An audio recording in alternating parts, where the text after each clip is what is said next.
إن الحمد لله نحمده ونستعينه ونستغفره ونعوذ بالله من شرور أنفسنا وسيئات أعمالنا من يهده الله فلا مضل له ومن يضلل فلا هادي له وأشهد أن لا إله إلا الله وحده لا شريك له وأشهد أن محمدا عبده ورسوله اللهم صل وسلم وبارك وأنعم على سيدنا وإمامنا وقدوتنا محمد وعلى آله وصحبه وسلم تسليما كثيرا أما بعد فالسلام عليكم ورحمة الله وبركاته.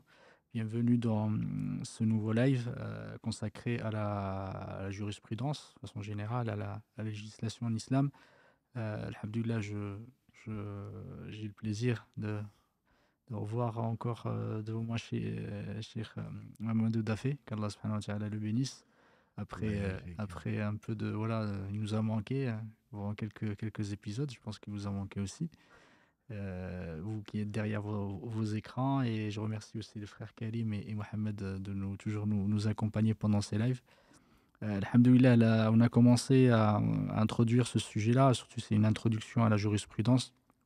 Les gens comprennent l'importance de cette science dans l'univers de chaque musulman. C'est une réponse, walillahil hamd, à leurs problèmes quotidiens, à la fois problèmes et les enjeux auxquels ils sont confrontés. Walillahil hamd, c'est une réponse qui va venir les guider et leur montrer le bon chemin, celui de l'adoration d'Allah subhanahu wa ta'ala, de l'accomplir de la meilleure façon, également de répondre à quelques difficultés qu'ils peuvent avoir sur leurs relations avec les hommes, les relations avec leurs frères, les relations avec tout l'environnement qui les entoure. C'est pour ça que cette science-là a une importance, certaine, hein, on va dire dans toutes les sciences islamiques, même si toutes ces sciences, alhamdoulilah, elles sont importantes.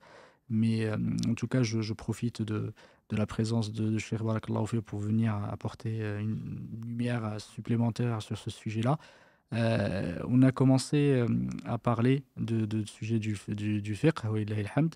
On a parlé la semaine dernière de la première, on va dire, les racines ou les débuts de la législation en islam. C'était vraiment le moment de la législation, le moment de la révélation. À l'époque du prophète, alayhi salatu wassalam, on a montré les caractéristiques de cette période. Est-ce qu'elle a apporté, justement, c'est cette lumière divine, c'est cette guidée pour les hommes, pour les amener vers le bien sur cette terre et vers le salut dans l'au-delà.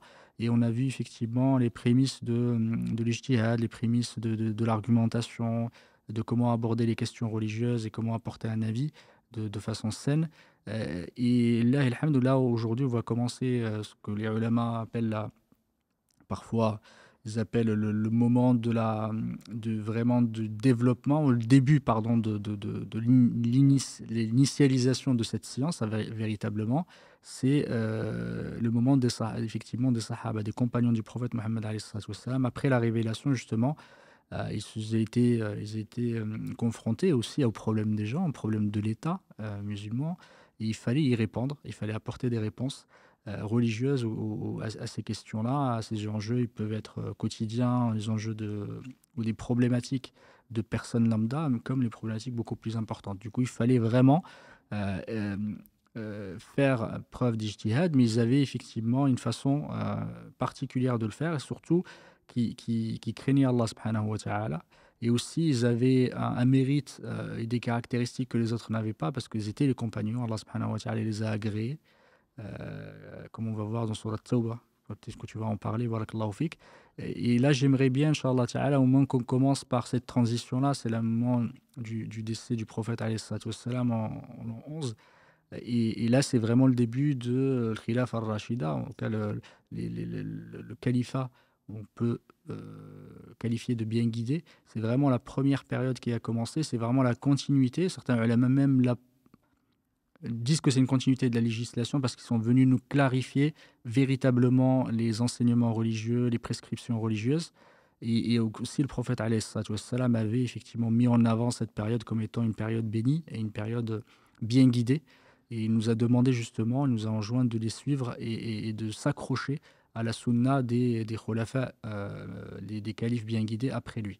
Kabarakallahu fik, si tu, jazakallahu khairan de ta présence et bienvenue encore. Barakallahu fik.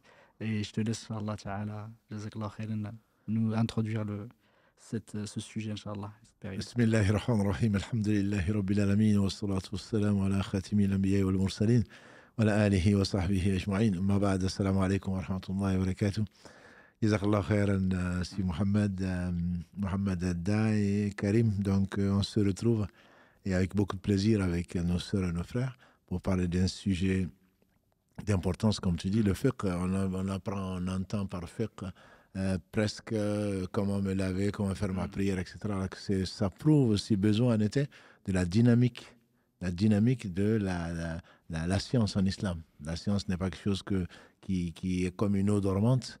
Au contraire, Allah a voulu nous secouer après la révélation. Si on avait besoin du prophète sallam, Allah ne l'aurait pas certainement rappelé. Et donc, effectivement, comme tu l'as si bien dit, dans le hadith de Ribad, le prophète sallam nous a prévenus de ce qui pourrait arriver. Et Allah a mis les meilleurs, justement, comme pour donner des exemples. Ils ont vraiment souffert. Et les plus éprouvés, ce sont les prophètes. Ensuite, les gens de plus en plus proches d'eux. Et ceux qui ont certainement le plus souffert, même si ça nous paraît aujourd'hui anodin. Et pourtant, ce sont les premiers califes, les premiers, surtout Abu Bakr, qu'Allah l'agrée, sous la responsabilité de qui? Il y a eu des bédouins qui sont revenus de la foi, donc des mourtades, il y a eu des gens qui sont soulevés de partout, etc., etc., même des musulmans qui ont reçu de payer de la zakat, etc.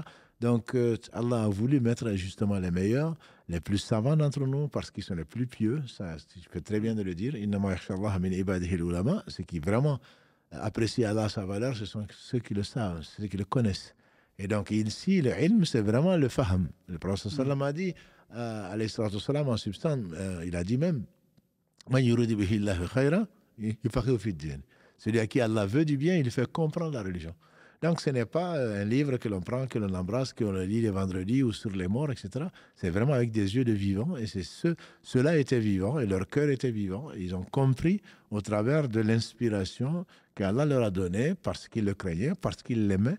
Et donc, ils ont compris ce qu'Allah a voulu faire comprendre, puisque Allah les a aimés, comme le dit le hadith. Quand Allah aime quelqu'un, il fait comprendre sa religion. Donc, le hadith, effectivement, que tu as cité tout à l'heure, qui est rapporté par un musulman, si ma mémoire est bonne, c'est le hadith dont le prophète nous a averti que ceux qui vivront après lui verront beaucoup de divergences. Et donc, qu'est-ce qu'il a dit? De suivre donc sa sunna, bien entendu, qui est la base, qui est la deuxième source. Pas qu'elle n'est pas aussi importante que le Coran. Les deux sont importants, puisque on a vu que le Coran est venu et que le prophète sallam avec sa sunna est venu pour expliquer le Coran. Mais c'est également, il a dit de suivre sa sunna, bien entendu, la sunna des califes bien guidés. Et en effet, j'ai suivi l'émission de samedi dernier à l'aéroport. Donc, je l'ai suivi jusqu'au bout. J'étais un auditeur très intéressé. Et vous avez effectivement parlé de cette importance donc du suivi de la sunna du prophète sallallahu alayhi wa sallam, et que lui-même il a fait l'ijtihad, bien entendu. L'ijtihad, c'est la vie. Et donc quand on parle, il ne s'agit pas bien entendu de le faire sans preuve, mais c'est vraiment, Allah nous fait confronter à des situations pour nous réveiller, pour réveiller le cœur, pour rechercher. Et le prophète sallallahu alayhi wa sallam a dit, celui qui recherche, celui qui prend plutôt un chemin dans la recherche de la science, Allah lui a plani le chemin du paradis. Donc la science a dans l'islam une importance considérable. Et donc ce n'est pas parce qu'on a des soucis ou qu'on recherche qu'on perd du temps, au contraire.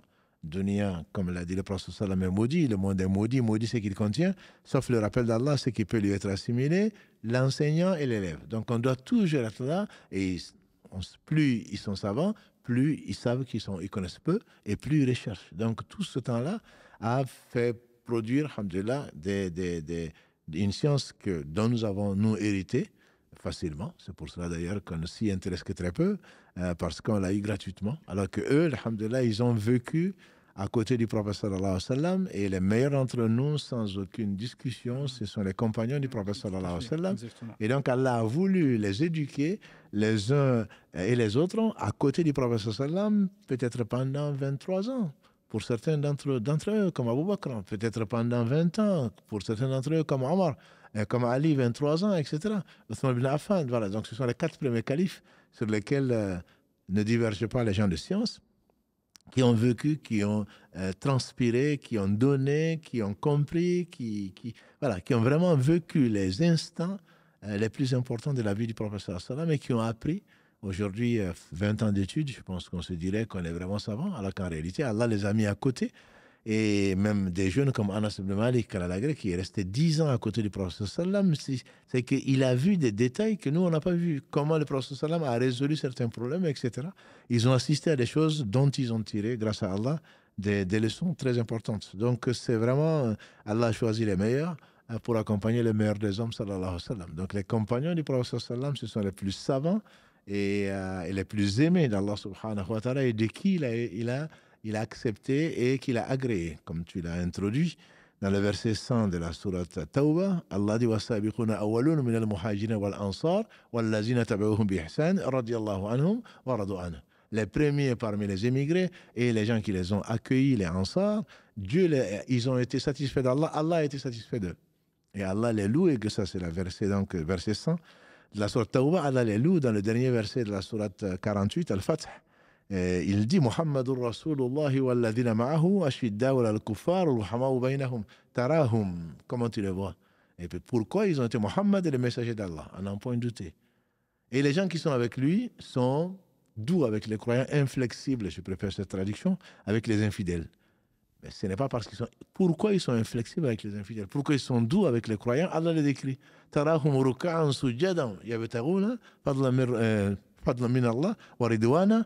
Et tu les vois dans les propositions, dans la prosternation, tu les vois dans la prosternation, dans la génuflexion. Tu vois les traces. Simahum fi wujuhihim min athar as-sujud. Et leurs traces se voient sur leur front, qui sont traces donc de la prosternation. Donc ce sont les gens les plus pieux. Et c'est pour cela qu'Allah les a choisis, Allah leur a donné la piété, et la piété va aussi avec, bien entendu, la compréhension. Donc c'est pour cela, entre autres, que le prophète sallam nous a assuré que sa sunna allait être complétée par celle des meilleurs d'entre nous, qui sont les 4 califes, à n'en pas douter, et qui, donc, au travers de la crainte d'Allah subhanahu wa ta'ala, Allah les inspirera dans les situations les difficiles qu'ils vont vivre, la bonne solution. Et c'est pour cela qu'ils restent et resteront toujours cette référence, y compris donc dans la compréhension, parce qu'il ne faut pas penser aujourd'hui qu'on a des bibliothèques, qu'on a Google, qu'on a je ne sais quoi d'autre, qu'on est plus savant qu'eux. Les savants, ils sont unanimes pour dire que le plus savant, le plus intelligent, le plus savant des compagnons du prophète sallam, c'était le meilleur d'entre eux, c'est-à-dire Abu Bakr. Et pourtant, c'est pas évident. Il a été responsable, et quelle responsabilité, pendant 2 ans à peu près. Mais Allah seul sait ce qu'il a su. Comment il s'est comporté, comment il a supporté ça, et comment Allah lui a fait comprendre dès sa vie avec le prophète sallam, il a résolu il a suggéré des choses, et après lui également. Donc, ce sont vraiment des gens qu'Allah a choisis. Il faut savoir qu'est-ce que c'est qu'un compagnon. Un compagnon, ce n'est pas n'importe qui. C'est pour cela que celui qui ne les respecte pas, certainement, comme on le fait dire à l'imam Malik, le verset 29 de la sourate 48, Al-Fath, et que ceux qui ne les aiment pas, ils ressemblent à une pousse qui fait mourir de dépit donc les infidèles. C'est que celui qui n'aime pas les compagnons du prophète sallam, il est considéré par beaucoup de savants comme carrément un non-musulman. Le minimum, c'est que ce soit un hérétique. Voilà. Donc, ce sont des hommes qu'on n'atteindra jamais, même pas la cheville. Et c'est pour cela qu'on demande à Allah subhanahu wa ta'ala de nous les faire aimer, parce que l'homme ira avec, ça c'est la bonne nouvelle, avec les gens qu'il aime. Barakallahu fik. Jazakallahu khairan de cette introduction vraiment très, très intéressante, et ça montre justement le mérite important des Sahaba, et surtout des califes. Et effectivement, cette période de califat là, qui a duré 40 ans, alhamdoulilah, elle a été confrontée au départ, comme tu as dit tout à l'heure, Abu Bakr, qu'Allah subhanahu wa ta'ala l'a gré. Il a eu effectivement toute la ridda, les gens se sont retournés, ils ont quitté la religion, ceux qui ont refusé de payer la zakat. Du coup, il y a des enjeux. Après, il y a eu quelques dissensions qui ont amené une nouvelle façon de voir les choses. Effectivement, parce qu'à l'époque du prophète, alayhi salatu wassalam, il n'y avait pas tellement de divergence entre les musulmans, c'était bien clair. Surtout leur divergence, elle ne durait pas. Elle était enfin, elle arrivait très très rapidement. Ils demandaient au prophète alayhi salatu wassalam, et ça a mené justement la solution. Et la divergence effectivement retombée ou disparaissait. En revanche, à l'époque d'Abou Bakr, il y a eu cette continuité. Abou Bakr et Omar, il y a eu cette continuité-là. Et une des caractéristiques de l'époque, justement, si on parle de la caractéristique de l'époque du prophète, alayhi salatu wassalam, l'époque de la révélation, c'est la simplicité et le pragmatisme, effectivement, dans la fatwa. Et ça a continué à l'époque de Abu Bakr et Omar, etc. Omar, Uthman et Ali également. C'est qu'on s'intéressait pas à faire des suppositions dans le futur, etc. On s'accrochait, on se disait, voilà, on répondait aux questions effectivement qui étaient posées. On ne cherchait pas à théoriser, on ne cherchait pas à aller plus loin. Du coup, c'est pour ça que c'est cette simplicité-là qui correspond aussi à la simplicité du départ, effectivement, de la communauté musulmane, de l'État musulman. Et alhamdoulilah, après cela, il y a eu quand même, ils ont eu les sahaba, peut-être tu vas nous en parler, Abu Bakr, Omar, etc. Ils ont eu à répondre à certaines questions nouvelles auxquelles ils n'avaient pas des réponses bien claires. Du coup, est-ce que tu pourrais nous parler de la méthodologie qu'employaient les califes, et surtout Abu Bakr et Omar, qui étaient très très connus pour ça, surtout Omar aussi, Omar bien particulièrement, de comment, quand ils avaient quelque chose, effectivement, une question qui arrivait, comment ils la traitaient.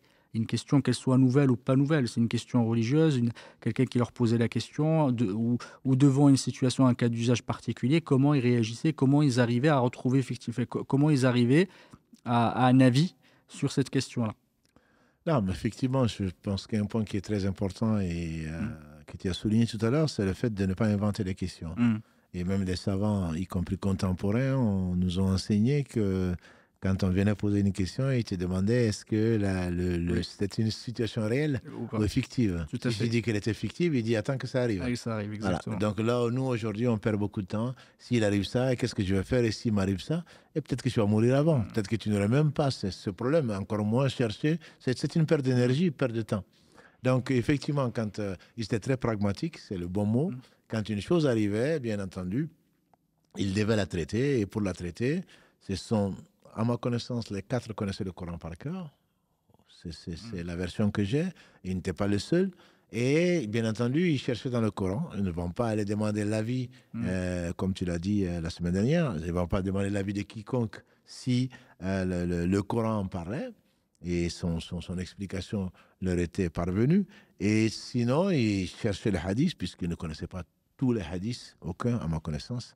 Même Abu Huraira, qui est celui qui a rapporté le plus de hadiths, ne connaissait pas tous les hadiths, d'autant plus qu'il est rentré dans l'islam un peu tard.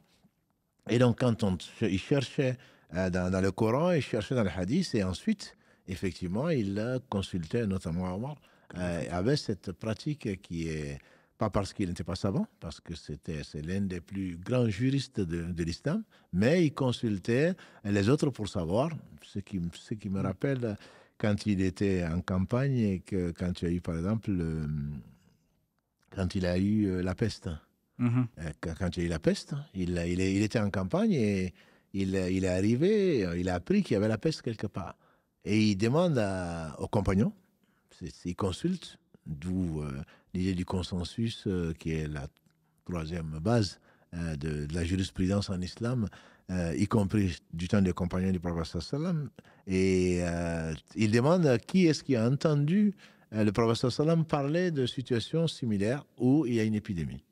Donc, il n'y a pas de hasard. Allah a voulu qu'il y ait parmi eux un compagnon qui a dit, donc j'ai entendu le prophète sallam dire, s'il y a une peste, il y a une épidémie quelque part, il ne faut pas y aller. Mais quand on y est, il ne faut pas fuir, il ne faut pas partir de là. Il a dit, alhamdulillah, qui donc nous a éclairé dans cette situation. Bien que quelqu'un qui n'a pas compris, qui dit, Omar fuit le destin.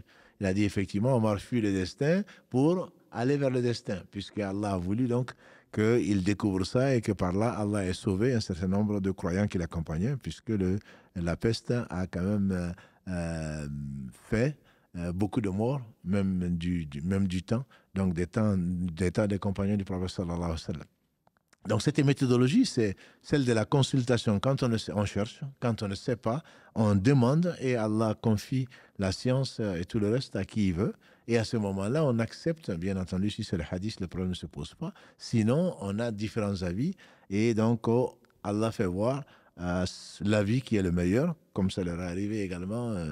Ils craignaient Allah, ils ne cherchaient pas la réputation. Et l'une des caractéristiques, comme tu dis, un des avantages, c'est que c'est Omar le même qui va aller voir pour le bien de la communauté Abu Bakr Siddiq et pour lui suggérer, par exemple, de mettre le Coran par écrit.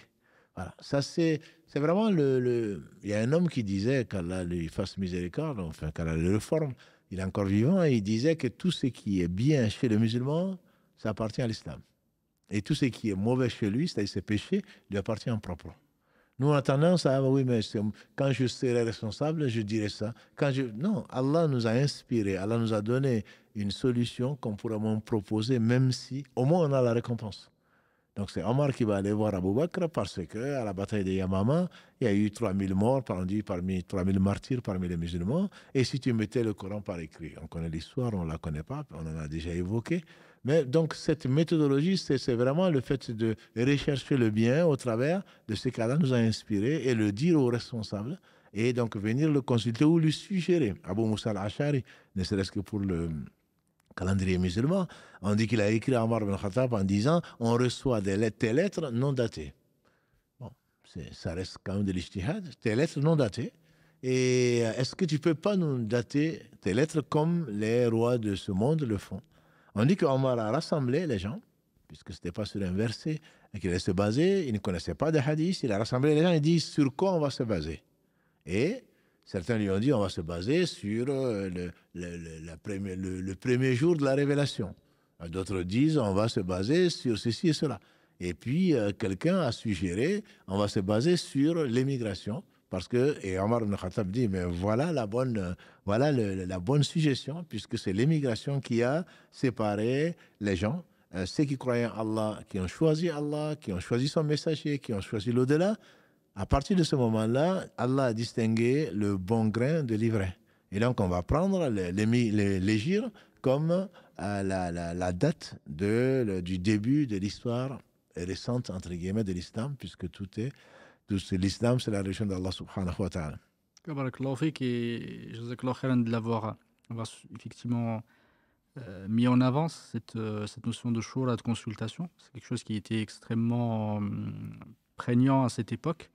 Et ça a mené justement à parfois des situations de consensus. C'est là où on a connu vraiment le consensus. C'était très simple à ce moment-là parce que effectivement tous les sahaba ils se sont pas encore ils n'ont pas encore voyagé, en tout cas ils ne se sont pas encore déplacés et quitté Médine pour aller sur les différentes contrées, ce qu'on va voir à l'époque de Uthman. C'est là où ça a commencé justement, ce déplacement-là a commencé, mais avant, à l'époque de Abu Bakr et Omar, c'était facile effectivement d'avoir le consensus.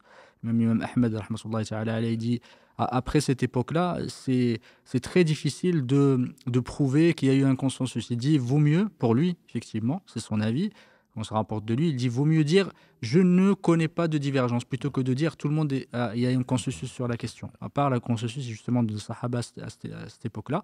Et cette shura était vraiment intéressante parce qu'elle mettait en avant le principe du conseil, le conseil qui est très important en islam, le conseil fraternel envers les autres, et surtout de profiter justement des forces des uns et des autres parce que certains connaissaient plus de hadith, mais certains qui n'avaient pas un degré de compréhension très, très, très important, certains qui avaient plus effectivement cette compréhension, mais ils ne connaissaient pas beaucoup de hadith. Parce que les sahaba, justement, ils n'étaient pas tous au même degré en termes de compréhension, comme tu l'as dit tout à l'heure, de science et de savoir, et aussi d'accumulation de cette tradition. Abu Huraira, tu en as parlé d'ancienneté également, barakallahu fik, d'ancienneté. Et ça, c'est important de le savoir, et c'est tout ça en en parlant. Et justement, parfois, quand il y avait de la divergence, ils ne se mettaient pas d'accord, à ce moment-là, il y a le rôle de l'émir, le rôle du chef, c'est de prendre à ce moment-là la meilleure décision. Une question aussi à mettre en avant à ce moment-là, à cette époque, c'est que c'est des gens qui les sahaba de façon générale, n'aimaient pas trop la fatwa. Parce qu'il y a Abdurrahman ibn Abi Layla, rahmatullahi ta'ala, il a connu presque 120 sahabi, il a dit: «J'en ai pas connu un qui ne souhaitait pas qu'il soit, pour un hadith rapporté, qu'il ne soit pas, comment dire? Que quelqu'un d'autre le fasse effectivement à sa place, ou qu'il y ait une fatwa, demander une fatwa, que quelqu'un d'autre ne le fasse à sa place. Du coup, il y a ce wara', justement, cette crainte d'Allah subhanahu wa ta'ala qui était très prégnante. C'était pas des gens qui à la moindre occasion, ils donnaient des fatwas. En tout cas, Et c'est... je pense que Ouais, c'est une très bonne remarque, je trouve, parce que, comme l'a dit le prophète sallam, le asra'akum, le plus rapide à donner la fatwa, oui, c'est celui qui va le plus vite dans l'enfer, l'enfer. oui, Et exactement. même, même de nos jours, quand il y a un frère à qui j'envoyais des questions, à Médine en particulier, il dit que ou à Riyad ou ailleurs, il dit que quand j'allais voir un cheikh, il a dit va voir un tel. Hmm. Pour une question, pourtant, c'est évident. Moi, j'aurais eu la réponse. Je pense connaître la réponse. Lui, bien entendu, il pense connaître la réponse. Mais pour se rassurer, on va demander aux imams parce que, bon, on sait que c'est ça. Eh bien, on peut passer d'un imam à un autre et pourtant, on est Hmm. convaincu que celui à qui on a posé... Non, ce n'est pas ma spécialité. Non, un tel connaît certainement plus que moi dans ce domaine-là, etc. Tout ça pour éviter, justement, parce que, comme tu dis, le wara, c'est cette modestie, cette Hmm. humilité et cette disposition d'esprit qui veut qu'on ne se prenne pas pour ce qu'on n'est pas. Et donc, on pense qu'il y a toujours plus savant que nous, c'est qui est certain. Et on préfère ne pas dire d'Allah. On fait dire à Abu Bakr, on a déjà dit, ou certains disent que c'est Omar, et pour un mot qui est aussi simple que Abba. Et quelle terre va me supporter, si elle va me couvrir. Si je dis du livre d'Allah, c'est que je ne connais pas. Pourtant, c'est les Arabes. Voilà. Donc, nous, on dit, mais bien sûr, mais ça veut dire ça. On traduit comme ça sans texte. Et Hmm. pourtant, c'est la parole d'Allah. Est-ce que tu es vraiment sûr que ce que tu dis est vrai? Donc, c'était des gens, alhamdulillah, qui étaient précautionneux, qui aimaient Allah, qui craignaient Allah, et donc qui ne cherchaient pas à faire les fatwas. Je pense que c'est très important comme message aujourd'hui, où pour un oui, pour un non, on explique tout, on explique les versets d'Allah, on explique les hadiths, on donne son point de vue sans qu'on le demande, et ensuite on dit Allahu Alam. Donc ça, je pense que c'est important. Allahu Alam, ça ne veut pas dire, c'est vrai bien sûr, c'est Hmm. Allah qui sait plus. Mais Allahu Alam ne te dédouane pas du péché. Totalement, Les totalement. savants disent, peut-être qu'on l'a déjà dit, quand tu as animé juste sur le Coran, c'est les sciences du Coran, les savants disent que celui qui donne une explication d'un verset ou une partie de verset sans science, sans source, sans assurance, même si l'explication s'avère après une explication correcte, il a commis un péché.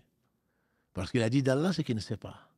Tout à Je fait. pense que c'est comme ça. Et puis finalement, ah oui, Ibn Kathir rapporte effectivement, j'ai trouvé ça dans Tabari, j'ai trouvé dans Saint-Céci, et bien finalement, je suis intelligent, quoi.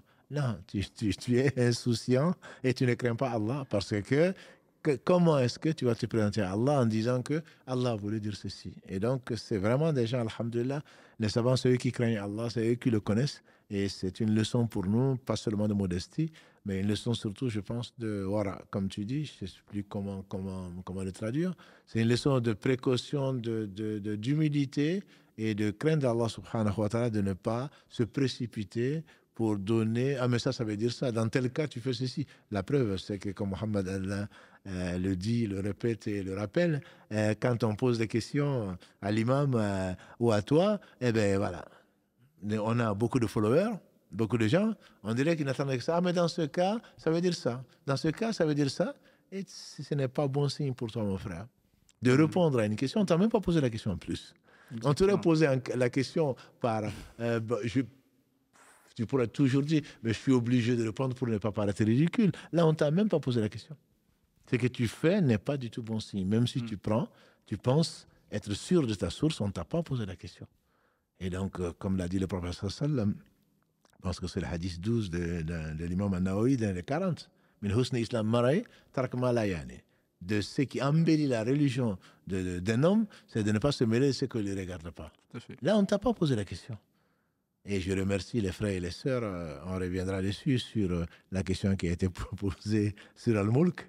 C'est la sœur qui Hmm. dit que ça n'existe pas, qu'il n'y a pas un hadith authentique. Et beaucoup de frères et de sœurs, alhamdoulilah, au lieu de...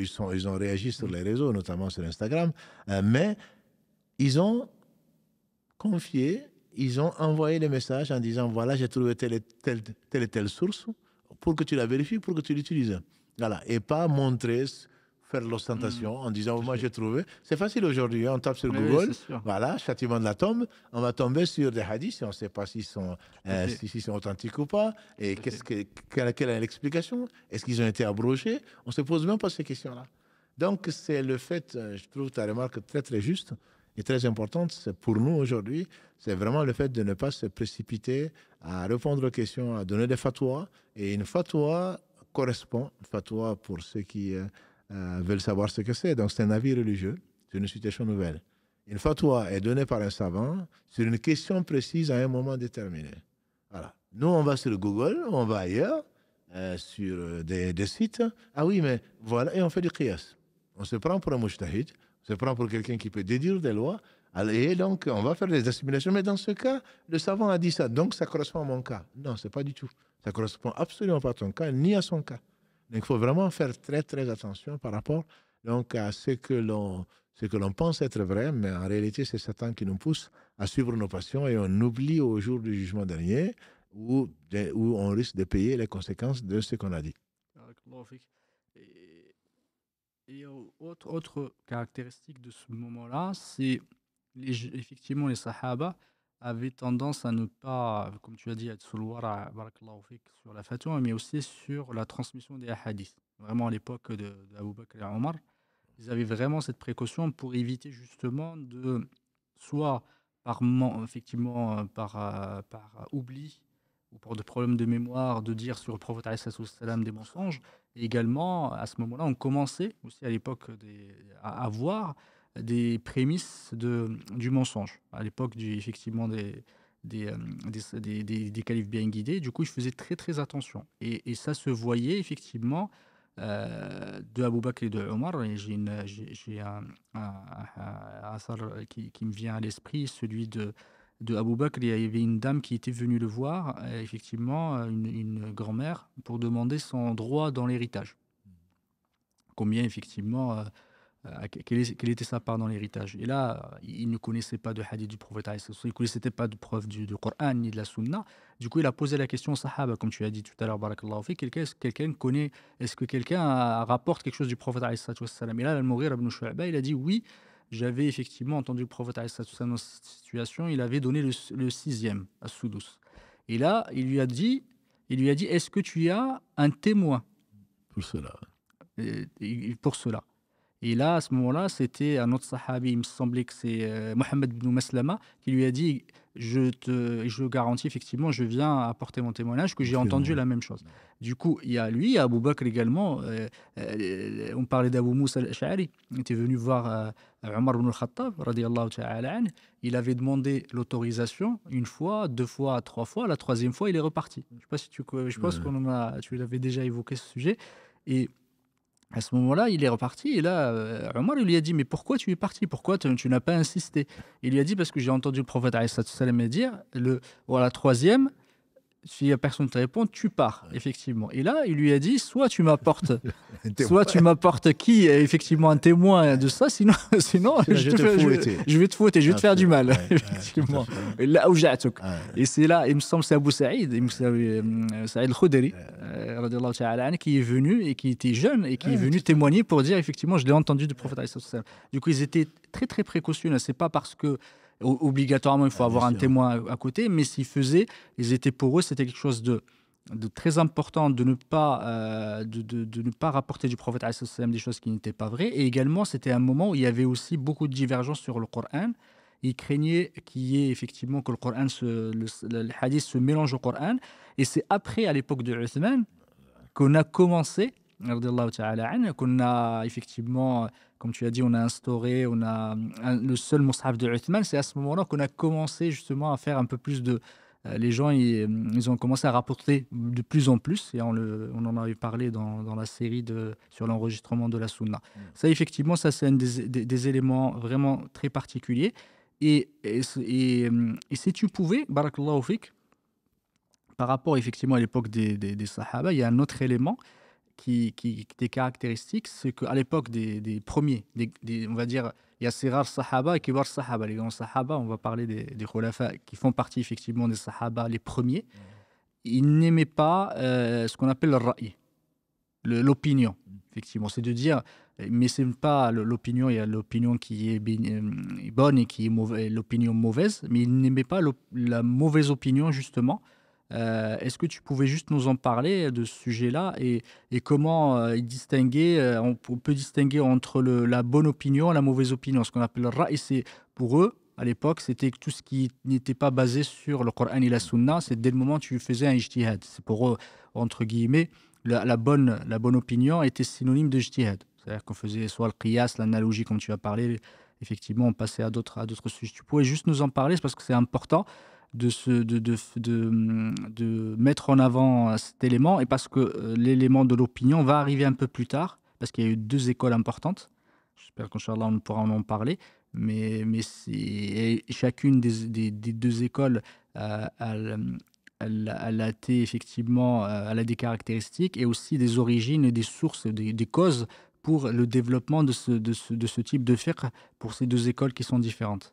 Non, mais le rail, c'est mon opinion. Mon Mm. opinion, c'est parce que je n'ai pas de source. La Mm. semaine dernière, tu as bien dit le Mm. hadith de Mu'adh ibn Oui, Jabal, tout à fait. donc qui est la base même de l'ijtihad, entre guillemets, même si certains doutent de l'authenticité du hadith. Le hadith, il est authentique, il est appuyé par bien Mm. d'autres choses, en particulier par le Coran. Donc, c'est ce qu'on vient de dire par rapport, donc la source, c'est le Coran. Mm. Et ils connaissaient le Coran, c'était frais dans leur tête, et ils l'avaient mémorisé, il y avait des témoins qui sont venus appuyer. Mm. Et donc, cette exigence également, encore une fois, de la recherche de la science, des craintes, de dire sur Allah ou sur son messager Mhm. le contraire de la vérité. Donc, celui qui donne son avis, soit il a peu de science, soit il donne beaucoup d'importance à son avis. Tout à fait. Et donc, comme il n'était pas, enfin, il combattait cette tendance-là qui est humaine, hein, je veux dire, qui est humaine. Moi, je pense que, moi, je crois que, mais étant donné, si on craint Allah, on va éviter, en tout cas, pour donner son avis, ça veut dire qu'on a déjà fini de, de, de- de rechercher dans le livre d'Allah, dans la sunna du prophète sallam, on n'a trouvé personne, ça ne veut pas dire que ça n'existait pas, on a trouvé personne qui connaisse ceci. Et dans les paroles, d'ailleurs, il faudrait rappeler que les compagnons du prophète sallam préféraient, et ils avaient raison, et puisque le hadith avec lequel tu as commencé, de Irbad, le prophète sallam a dit de commencer, enfin de suivre sa sunna et celle de Khulafa. Et donc, de ce point de vue, sur l'avis des compagnons, quand, même s'ils avaient un avis, et les tabi'in n'en parlons Mm. pas, s'il y avait un avis de compagnon, ils se basaient toujours sur l'avis de compagnon plutôt que sur leur propre avis. Mm. Et s'il y avait un avis d'Abou Bakr et Omar, le prophète sallam a dit, prenez de ces deux-là. Tout à Voilà. fait. Et ils sont connus de façon unanime chez les compagnons, ils sont connus pour être les meilleurs. Donc, ils préféraient à avoir d'avis que quand ils avaient épuisé toutes les sources.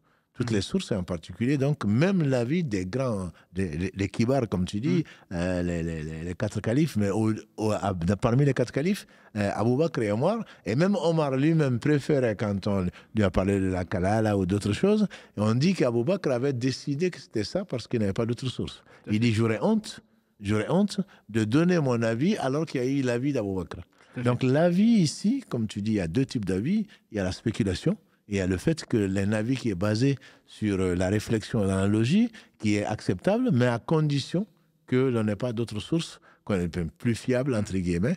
Donc, c'est des gens qui étaient très, très précautionneux. Voilà, le Mm. wara, c'est plutôt dans le sens de la précaution. Très précautionneux, qui connaissaient leur Seigneur et c'est sa rigueur pour celui qui parle sans science. Barakallahu fik, c'est surtout effectivement cette opinion, cet avis qui vient à l'encontre des sources justement du Coran et de la Sunna. Quand Allah subhanahu wa ta'ala a dit ou son prophète a dit, tu dis non mais moi je pense que. Oh, c'est pas logique, effectivement, et tu dépasses ou tu essaies de tordre les preuves religieuses pour arriver effectivement à une C'est conclusion, à patient, ouais. ta propre passion, ton propre avis. Euh, quand tu as parlé des Sahaba, parmi les plus grands mouftis, en tout cas ceux qui ont donné le plus de fatwa, les ulama en citent sept. Enfin, surtout Ibn al-Qayyim, rahmatullahi ta'ala alayhi, qui a un livre qui s'appelle I'lam al-Muwaqqi'in, qui parle justement quand il parle de I'lam ou A'lam al-Muwaqqi'in, tout dépend comment on l'écrit. Muwaqqi'in, c'est ceux qui signent pour Allah, effectivement, al-Muwaqqi'in anillah. Et il parlait justement des sept. Il y avait sept, pour lui, ceux qui ont fait le plus de fatwa. Et on a parlé d'Abu Bakr. Pardon, pas d'Abu Bakr, pardon. On a parlé d'Omar. Barakallahu fik. Abu Bakr, c'est moins, parce qu'il a vécu que 2 ans. Effectivement, il y a Omar. Et Ali Il y ibn a Abi Ali. Talib. il y a Ali ibn Abi Talib, il y a Ibn Mas'ud, Ibn Mas'ud, qu'Allah il y fik, a Aïcha, Aïcha, qu'Allah fik, il y a Ibn Omar, barakallahu il y a fik. Ibn Abbas, Tout à fait. et il y a également Zayd ibn Zayd Thabit. ibn Thabit, c'est exactement, c'est le septième, barakallahu fik. Eux, c'est les sept. Ils disent que, Ibn al-Qayyim, rahmatullahi ta'ala, il dit que ceux-là, pour chacun, on pouvait écrire un gros volume, effectivement, avec ces fatwas. Bien que, comme tu le dirais, bien qu'il n'y avait pas à l'époque des livres, recensant, entre guillemets, ils ne se basaient pas sur des livres, ce sont des gens qui ont retenu des mémoires. Tout à fait. Et elle leur a donné une excellente mémoire qui a fait d'ailleurs la gloire de la science du hadith. Tout à fait. Non, tout à Barakallahu fait. fik. Et ensuite, en deuxième, il y a Abu Bakr à ce moment-là, Abu Bakr, Salama, il y a Abu Moussa al-Ash'ari, etc. Effectivement, ça, c'est ceux qui sont les C'est ça, Salman al-Farisi, Abu Abu Huraira et Huraira. d'autres. Barakallahu fik. En tout cas, voilà, maintenant, on a peut-être un petit volume, même avec tous, effectivement. Et après, il y a ceux qui ont fait le moins de fatwa, c'est Abu Darda, Abu Ubaïda, etc. Et ceux-là, ces ulama, à l'époque de Uthman, et même à l'époque de Omar, effectivement, il y a Ibn Mas'ud qui est parti. D'ailleurs, Omar ibn Khattab, radiyallahu ta'ala anhu, il a dit, je vous ai laissé, à contre-cœur, je vous ai laissé Ibn Mas'ud, effectivement, Jean de Koufa. À ce moment-là, il y a les Sahaba, on a eu les prémices de deux écoles. Même à l'époque des Sahaba, effectivement. Parce qu'il y a l'école de Al-Hadith et l'école de Ahl al-Ra'i. Certains l'appellent Al-Hadith ou Al-Athar, d'autres, effectivement, Al-Hadith ou Ahl al-Ra'i. L'école des gens du Hadith et l'école des gens de l'opinion, entre guillemets, ou de la vie, effectivement, pas comment on peut le traduire. Et c'est à partir de ces deux-là qu'on va le voir plus tard, dont sont issues les écoles, les quatre écoles. Parce qu'en fait, c'est une continuité en fait, des écoles de Sahaba. C'est pas, ils n'ont pas inventé quelque chose. Enfin, ils n'ont pas inventé. Ils ont plutôt pas perfectionné, mais ils ont plutôt sont allés plus loin, justement, dans la spécialisation, pour répondre, pour aller amener les fondements, les règles et théoriser, écrire, effectivement, parce que c'était pas écrit à ce moment-là.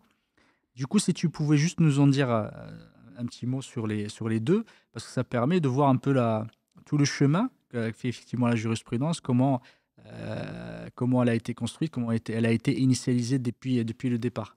Effectivement, c'est les gens de Médine, comme tu as dit, du temps à la fin du règne entre guillemets de Omar, l'islam, l'empire, la miséricorde d'Allah s'est étendue sur beaucoup plus de territoires, géographiquement parlant. Et donc, beaucoup de compagnons, certains sont morts, bien sûr, et beaucoup de compagnons ont commencé à partir à gauche, à droite pour la cause d'Allah subhanahu wa ta'ala. Et donc, il n'y avait plus cette centralisation. L'école du hadith ou du athar est celle qui est connue, notamment tous étaient des savants, mais notamment pour les gens de Médine, qui avaient encore un concentré de compagnons du prophète sallam.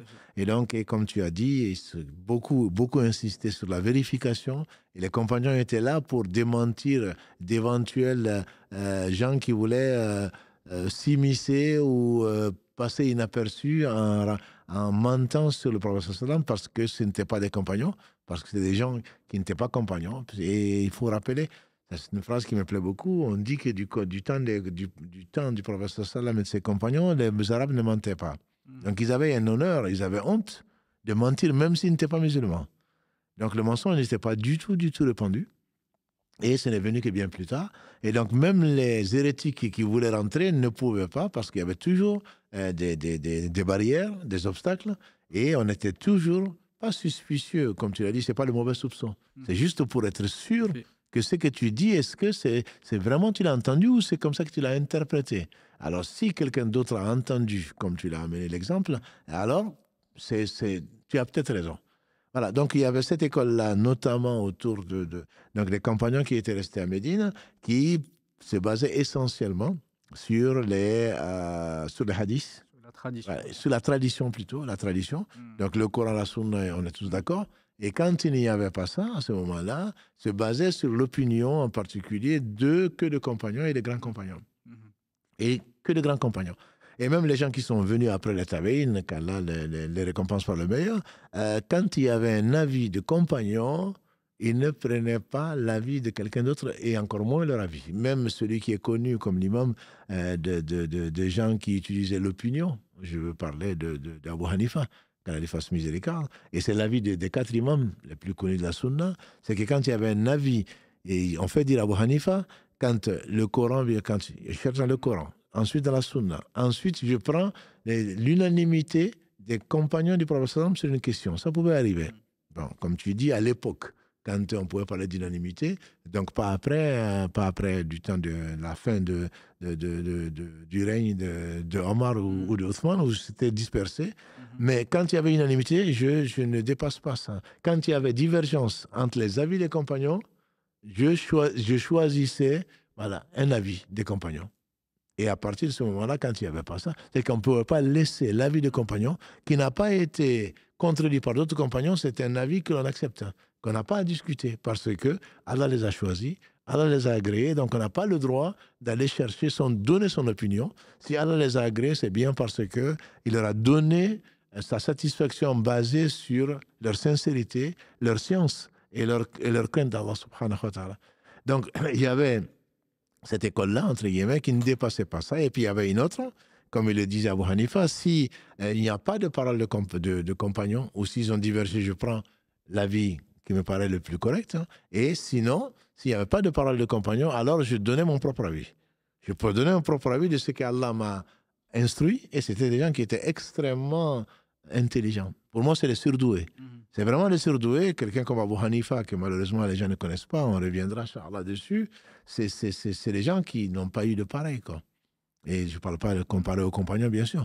De leur époque et surtout après, c'est des gens qui étaient extrêmement intelligents. Ils avaient une capacité intellectuelle. Je ne connais pas leur QI. Donc à l'époque, ça n'existait pas. Mais ils avaient une capacité énorme de compréhension, de synthèse et de déduction.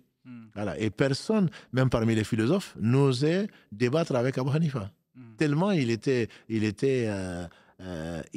inarrêtable, entre guillemets. Alhamdulillah, Allah lui a donné donc beaucoup de science pour cela et beaucoup d'intelligence. En tout cas, ces 2 écoles, même avant Abu Hanifa, effectivement, Abu Hanifa n'est qu'une continuité. Bien sûr. En tout cas, ces deux écoles, elles ont divergé déjà par rapport au contexte dans lequel l'environnement dans lequel elles se trouvaient.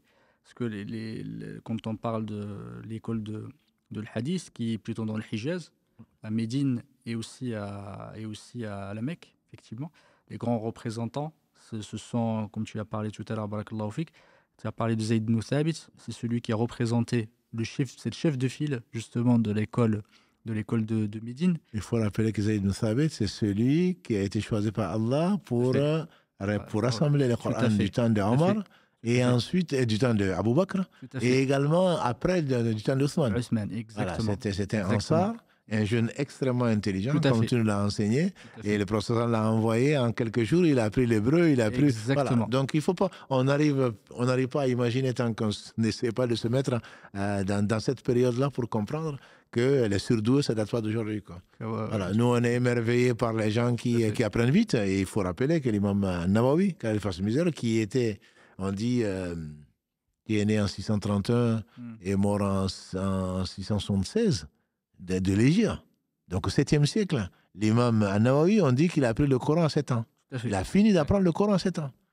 Voilà, donc nous, on ne peut pas imaginer ça, qui à 40 ans, 50 ans, 60 ans, on n'a pas encore fini la Fatiha.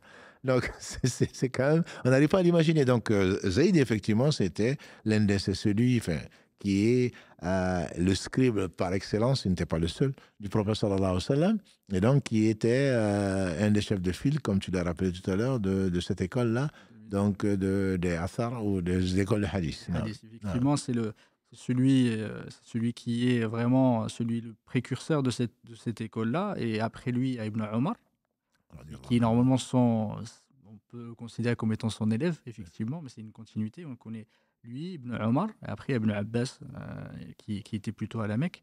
Et ça, ces 3-là étaient vraiment les sahaba les plus saillants, effectivement, ceux qui étaient plus connus dans cette école-là. Et quand on parle de Zayd, c'est la continuité, c'est Ibn Omar, après il y a effectivement Nafi, après il y a il y a l'imam Malik. Justement, Voilà. c'est ce que je voulais C'est la continuité. C'est Voilà. pour qu'ensuite on comprenne voilà, pourquoi justement l'imam Malik était de cette école également, Exactement. dans la mesure où il a appris une affaire qui lui-même était un maoula d'Ibn Omar, qui fait partie de 7 grands juristes de Médine et qui était de cette tendance, entre guillemets, de cette école-là. Et pourquoi? Parce qu'ils étaient à Médine déjà, ils étaient à Hijaz, et c'est là où il y avait le plus de Sahaba. C'est pour ça qu'effectivement, ils avaient une richesse de la tradition, ils n'avaient pas besoin d'aller plus loin pour aller chercher, à la différence de l'école. Quand on parle de l'école de Raïs, c'est plutôt l'école de l'Irak, effectivement, de Koufa, le Basra. Ouais. Et parce qu'ils étaient beaucoup plus loin, ils avaient moins de sahaba, effectivement, ils avaient moins de compagnons. Ça, c'est la première différence. Pourquoi il y a fait cette tendance, effectivement, à privilégier la tradition, et les autres privilégiaient pas l'opinion par rapport à la tradition. Mais c'est juste l'opinion était beaucoup prédominante parce qu'ils ne connaissaient, il y avait pas moins de hadith, effectivement. Ça, c'est la première. La deuxième, c'est que c'est la simplicité aussi du contexte et la simplicité de l'environnement. Ils étaient dans un environnement qui était calme, où il n'y avait pas effectivement toutes ces difficultés, tous ces problèmes qu'il y avait en Irak. Ouais, effectivement, parce qu'en Irak, il faut voir que toutes les fitnes qu'il y a eu, toutes les divergences, il y a eu effectivement certains groupes qui sont apparus, certains des problèmes. Et également, en Irak, il y avait la proximité de la Perse. Et la proximité de la Perse, elle a mené d'autres sujets beaucoup plus nouveaux, philosophiques, etc. Et ça a mené aussi de nouvelles personnes, ça a donné de nouvelles situations, effectivement, qui étaient un peu étrangères à cette paisible contrée de Médine qu'on voit toujours, elle est toujours paisible, effectivement. Du coup, ça a posé d'autres questions. Il y a également, cette simplicité amenait aussi à ne pas être dans la théorisation, comme on a dit, la spéculation, alors que l'école effectivement, de Raï, elle est très connue pour ça. C'est ici, il arrivait ça, ici il se passait que ça. Effectivement, c'était vraiment, ils faisaient beaucoup de qiyas parce qu'ils n'avaient pas assez justement de tradition. Ils avaient beaucoup de questions et ça nous a beaucoup servi d'ailleurs. Même maintenant, toutes les suppositions effectivement qu'ils faisaient nous ont servi maintenant dans l'école hanafite. Ils parlaient même effectivement certains, juste pour l'exemple, pour Ramadan, pour les questions, est-ce que quand on rentre, est-ce qu'on peut faire l'exploration fonctionnelle justement de l'estomac, est-ce que ça rompt le jeûne ou pas? Et cette question-là a été abordée d'une autre manière. Il a dit par exemple, si on prend une pierre et qu'on la tient avec une ficelle et qu'on la rentre en fait dans le truc, qu'on la ressort, est-ce que dans l'œsophage, est-ce que ça c'est à l'époque, est-ce que ça rend le jeûne, ça rend le jeûne ou pas? Alors que qui c'est qui va faire ça? Qui c'est qui va prendre une pierre pour la rentrer dans la médecine moderne. Voilà, c'est la médecine moderne. Et ça nous a servi justement parce qu'ils ont parlé de ce sujet-là. Une caméra qu'on va rentrer tout à fait en état de jeûne, qu'est-ce que ça donne? Exactement. Mais ça, on aura la réponse bientôt. Du coup, voilà la deuxième différence. Il y a aussi, il faut savoir, il y avait beaucoup de mensonges et beaucoup effectivement, les gens de la bid'a qui étaient extrêmement connus, extrêmement prévalents, où il y avait beaucoup de mouvements en Irak. Du coup, ça les a poussés à être extrêmement précautionneux par rapport au hadith. Ouais, tout à fait. Très, très précautionneux. Ils n'acceptaient les hadiths avec des conditions... une exigence extrêmement forte. Oui, c'est pour cela que certains disent que dans l'école Abu Hanifa, on verra Inch'Allah qu'ils n'utilisent que très peu de hadiths. Mais comme tu le fais, tu contextualises, et je pense que c'est extrêmement important de comprendre. Et en même temps, ça montre la richesse de l'islam et l'esprit dynamique avec lequel j'ai commencé de l'islam. C'est-à-dire que ce n'est pas en fonction de la contrée, en fonction du contexte, la vision de l'islam change. Ça ne veut pas dire, la réalité ne change pas, bien entendu. C'est avec les enseignements, qu'est-ce qu'on peut faire, qu'est-ce qu'on ne peut pas faire, quelles sont les bases, les principes. C'est ce qui a amené tous les usul, marquer les bases sur lesquelles on doit se reposer pour tirer des leçons, notamment sur le fiqh, qui est l'une des plus belles sciences, c'est pas l'une des plus belles sciences, pour ne pas laisser justement rentrer le faux dans ce qu'Allah nous a confié, parce que c'est une amana, la religion. Et donc les savants en étaient très très conscients. Et c'est effectivement, je trouve que ces 3 points de contexte nous expliquent pourquoi l'islam est adaptable, puisqu'on entend est-ce que l'islam est dissoluble, est soluble dans la République, est-ce que l'islam est ceci et cela. S'il y a des gens intelligents, croyants, qui craignent Allah, très certainement, ils nous aideront à mieux vivre dans n'importe quelle société. Par contre, s'il y a des gens qui ne craignent pas Allah et qui connaissent très peu de choses et qui vendent leur religion, très certainement, on pourrait se poser ces questions-là. Nous, on ne se la pose pas. Ok, barakallahu fik. C'est juste pour mettre un peu en perspective et le contexte, effectivement, c'est pas parce que effectivement il y a deux, qu'il y en a une qui était, comment dire, qui était contre l'islam, Rigoriste rigoriste, l'autre tout à contre fait. l'islam. Et certains disent oui, se prévaloir l'opinion par rapport aux sources religieuses. Ce n'était pas du tout vrai. C'est pour ça que je voulais insister là-dessus. Je parlais de Zayd ibn Thabit, c'est le chef de file de l'école effectivement, de l'Irak, c'est l'école de ce qu'on appelle l'opinion, c'est Abdullah ibn Mas'ud. Qui était le sixième, on dit, le sixième musulman. Tout à fait. Voilà, donc il était avec le prophète sallam dès les premières heures. Et on dit que celui qui avait le plus, ce qui ressemblait le plus au prophète Tout à sallam, fait. tant d'un point de vue comportement que d'un point de vue physique, celui qui ressemblait le plus. Donc c'est des gens qui étaient très rigoureux et malheureusement, les gens qui ne les connaissent pas les calomnient. Et bien sûr, souvent, la bêtise, elle naît de l'ignorance. Exactement. Et ça, c'est pour savoir, effectivement, enfin, et Abdullah ibn Mas'ud est, entre guillemets, l'héritier d'Omar ibn Khattab. Effectivement, Omar ibn Khattab, comme on en a parlé tout à l'heure, c'était quelqu'un, effectivement, un faqih, un des plus grands faqih. C'est quelqu'un qui allait, et il donnait pas son opinion. Comme on l'a dit, là, c'est pas une mauvaise opinion, un mauvais avis, effectivement, dans son mauvais sens, mais c'était quelqu'un qui avait une intelligence extrêmement forte et c'était quelqu'un qui rush, effectivement, dans les avis. On a vu, alhamdoulilah, Allah subhanahu wa ta'ala lui a donné, il a fait beaucoup de fatwas. Et Allah subhanahu wa ta'ala l'a beaucoup inspiré, justement. Même avant les fatwas. Même avant les fatwas. Le prophète sallam a dit à Ibn Khattab, jamais tu n'as pris un chemin sans que Shaitan ne change de chemin. Exactement. Et le prophète sallam a dit, après les prophètes, il y a des gens inspirés dans la communauté. S'il y en avait un dans ma communauté, ça aurait été Omar. Je me suis vu en rêve en train de puiser de l'eau et de donner aux gens. Et puis Abou Bakr difficilement a puisé 2 seaux. Et Omar est venu, il a puisé, et qu'il a tellement puisé, tout le monde en a bu, il en restait. On dit, comment tu interprètes ça? Il dit, j'interprète ça comme la science. Carrément la science. Tout à fait. Donc, Omar ibn Khattab, c'est alhamdulillah. Allah lui a donné ce qu'il n'a pas donné à beaucoup d'autres. Et c'est pour cela, d'ailleurs, que les shayatines en Médine continuent à s'acharner sur lui. C'est un des hommes les plus... Après le prophète sallam, comme il a dit, après les prophètes, les 2 meilleurs, c'est Abou Bakr et Omar. Des hommes, carrément des hommes.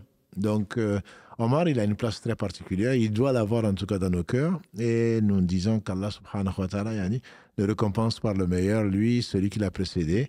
Et bien entendu, le prophète sallallahu alayhi wa sallam, et ceux qui les ont suivis dans l'excellence. Effectivement, quand on parle d'Abdullah ibn Mas'ud, il est dans les pas de Omar, parce qu'il disait, effectivement, on rapporte de lui qu'il disait que si Omar, il allait effectivement, il prenait un chemin où ils allaient sur une rive, je le suivrais. Et à chaque fois qu'Omar, effectivement, donnait un avis, il le suivait, en fait, dans son avis. Et on lui faisait dire également que c'est parler de Omar. Parce que si vous parlez de Omar, vous parlez de la vérité. C'est ça. Et je pense que c'est l'imam Suyuti, je pense qu'il disait que Omar ibn Khattab, du temps de la révélation, a précédé la révélation. On va jusqu'à 23 versets.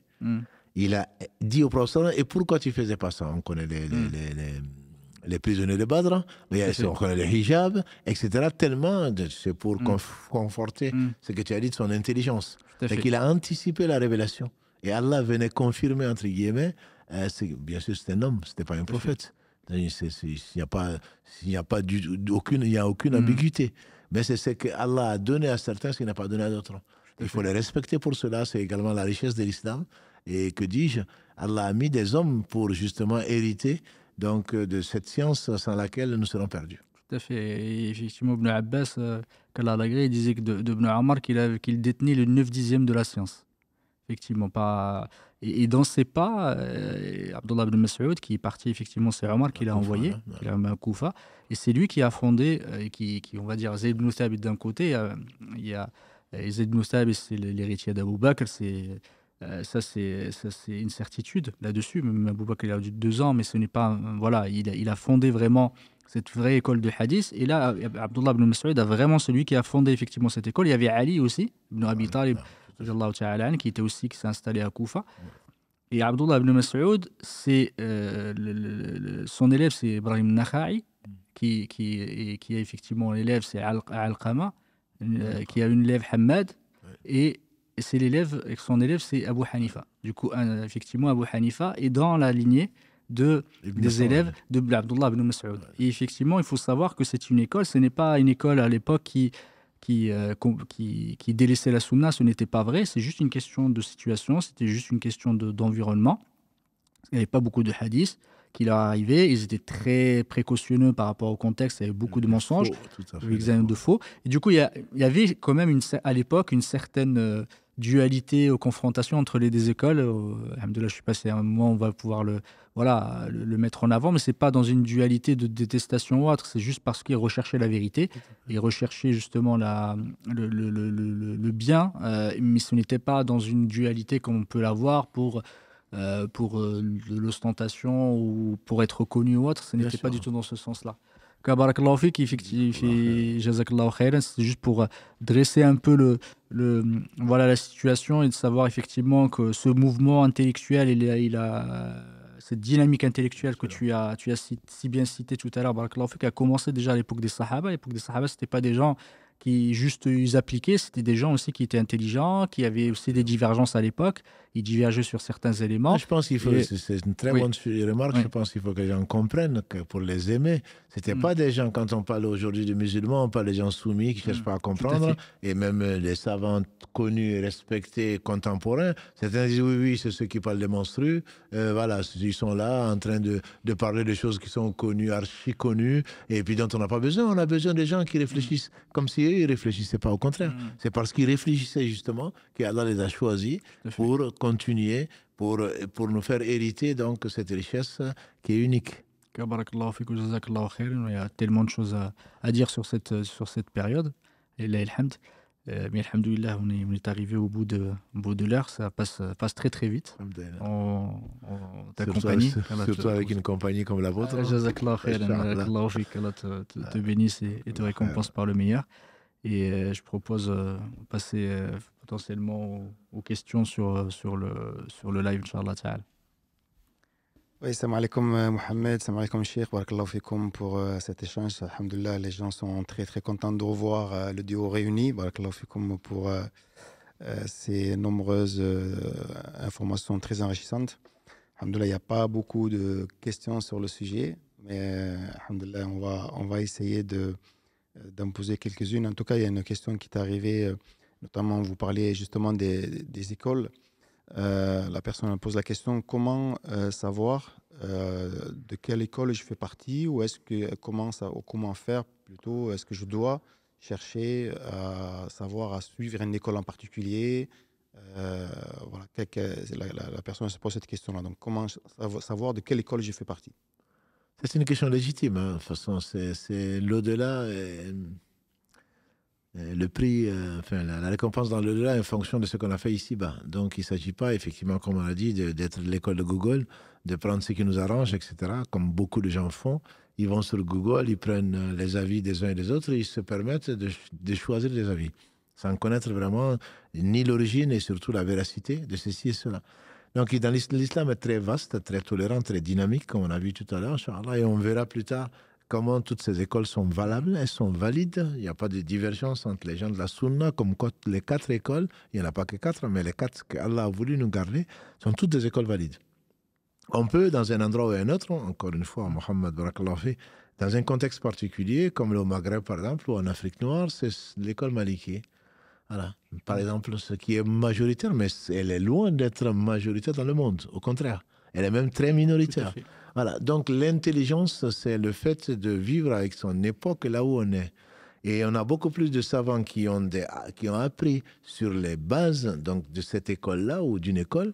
Et donc on a accès plus facilement à des gens plutôt que d'aller chercher, quand on vit au Maghreb ou ailleurs, d'aller chercher l'avis de Hanbali ou autre chose.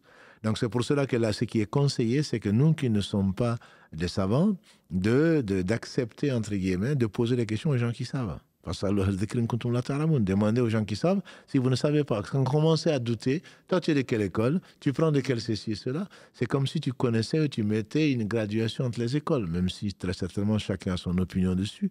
Mais quand on vit quelque part, je ne parle pas de France, quand on vit quelque part où une école est majoritaire, le mieux c'est d'apprendre. Je conseille à tout un chacun d'apprendre dans une école, s'il peut, avant de vouloir tout savoir. Ensuite, une fois qu'on a maîtrisé les bases de la religion dans une école, à ce moment, on voit la beauté et la diversité des autres écoles. Et il n'est pas interdit, personne ne peut nous interdire ou nous obliger à être d'une école ou d'une autre. Ça, c'est un avis qui est malheureusement répandu en France et qui est un avis sectaire. Je pense, c'est de dire, il faut être d'une école, ceci. Non, il ne faut pas prendre n'importe qui, il faut prendre des savants. Il faut prendre des savants qui ont des bases. Et si Allah veut que nous, on ait des bases qui nous permettent de savoir pourquoi cet avis, où il y a plusieurs avis, quels sont les avis qui sont basés sur sur le raï, sur une opinion personnelle, mais de gens pieux, et qu'il y a des avis qui sont basés sur le hadith et le Coran, ça ne veut pas dire que le raï vient d'un homme mauvais, pas du tout. Ça veut dire simplement qu'il n'avait pas confiance au athar qu'il avait à ce moment-là, ou qu'il ne connaissait pas le hadith, etc. Et donc, à ce moment-là, il n'y a pas, comme disent les savants, ils sont unanimes dessus, il n'y a pas d'ijtihad avec le nos. Alors, si Allah veut que la chance qu'on a en France ou ailleurs, cette dynamique intellectuelle et ce bouillon, je veux dire, de discussions saines et fraternelles, et quand on a des bases, à ce moment-là, quand on a deux avis, on va se baser sur l'avis qui est le plus proche de la vérité. Si c'est des versets du Coran, si c'est des hadiths, si c'est l'avis des compagnons, etc., qu'on a et que peut-être l'autre n'avait pas, bien entendu, quelle que soit son école, on doit se baser sur la vérité. C'est la vérité que l'on cherche.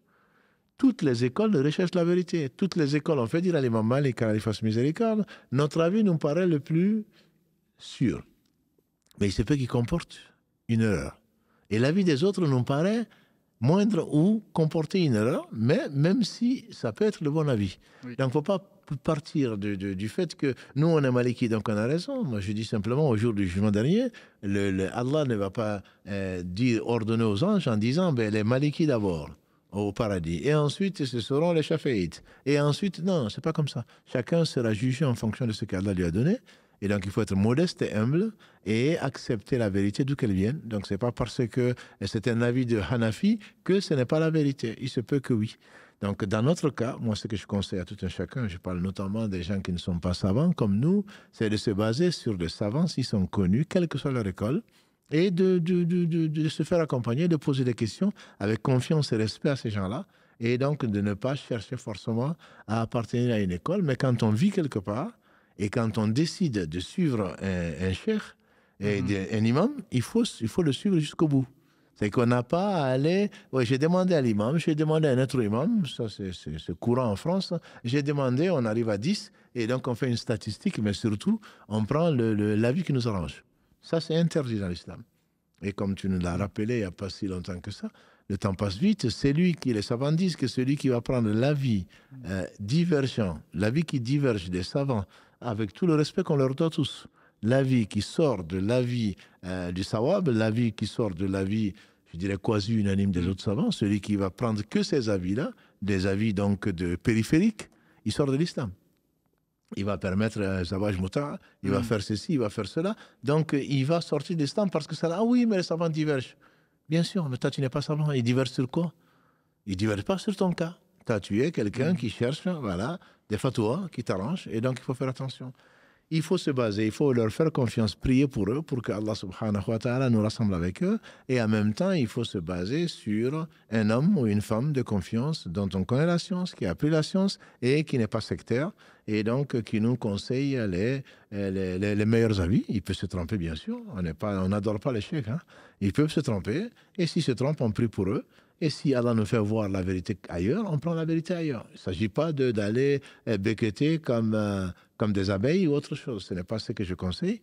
Je pense qu'il faut suivre une école si on la connaît, si on connaît quelqu'un qui est d'une école. Sinon, si Allah nous fait voir des avis qui peuvent être divers, je ne dis pas divergents, qui peuvent même être diversifiés, on choisit l'avis qui est le plus sûr quand on a les moyens de le faire. Quand on a les moyens de choisir, on n'a pas le droit de suivre un avis de suivre un avis dont on n'a pas dont on n'a pas les bases. Parce que là, ça devient l'adoration de la personne, c'est l'adoration d'une école, et ça, c'est interdit dans l'islam. Barakallahu fik, pour le conseil, justement, quand tu parles des bases, pour un jeune converti, quelqu'un qui vient de rentrer dans l'islam, est-ce que le conseil, ce serait le même? Par quoi il doit commencer, justement? Par quoi il doit commencer? Il y a des choses sur lesquelles, alhamdoulilah, il faut commencer. Moi, je dirais, il commence par apprendre sa religion, qui est son Seigneur. Qui est son Seigneur. Sur l'Aqidah, les gens de la Sunna et de la Jama'a ne divergent pas. Après, sur les autres qui divergent sur la croyance, font partie des 72 parties qui, si elles meurent dans cet état-là, leurs adeptes méritent l'enfer. Voilà, qu'Allah nous en préserve. Donc, il faut connaître son Seigneur, il faut connaître sa religion, et ceci, moi je lui dirais d'embrasser, de se baser sur le livre de la Sunna, et quelle que soit l'école. J'ai dit encore le livre de Habib ibn Zayd, de l'imam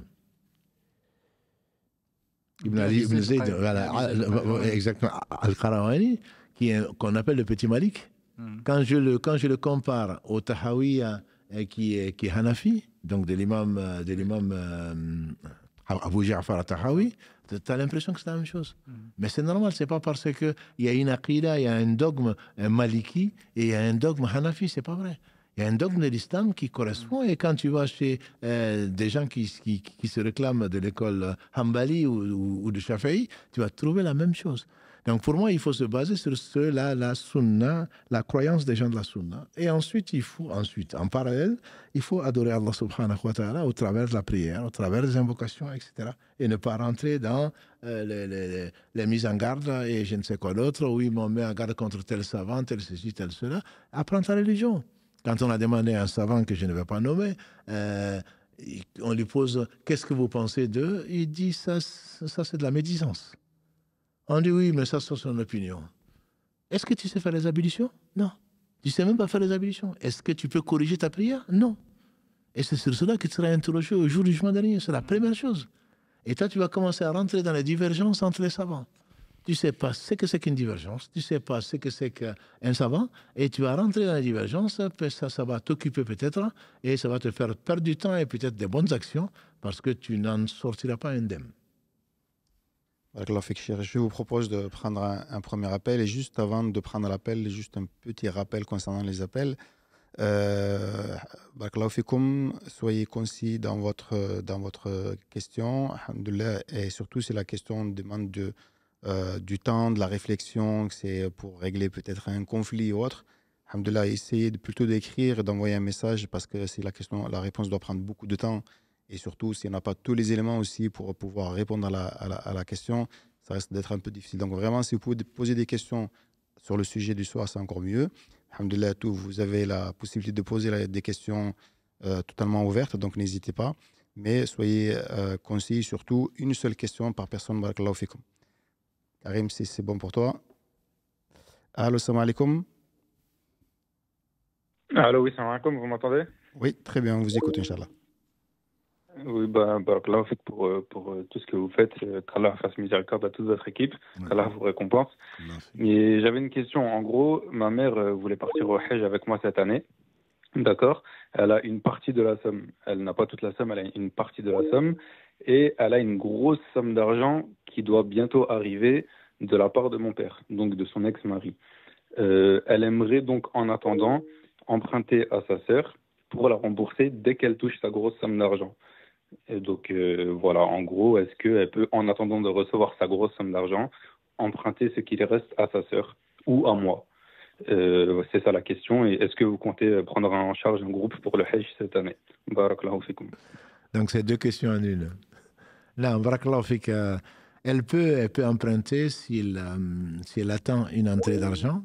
Et de toute façon, elle le fait écrire par toi, ou elle laisse un écrit au cas où il lui arrive ce qui lui arrive, soit sur le chemin de la Mecque, soit avant, soit pendant, peu importe. L'essentiel, c'est qu'elle peut, dans ce cas-là, s'engager pour cela, d'autant plus qu'elle sera accompagnée par son fils.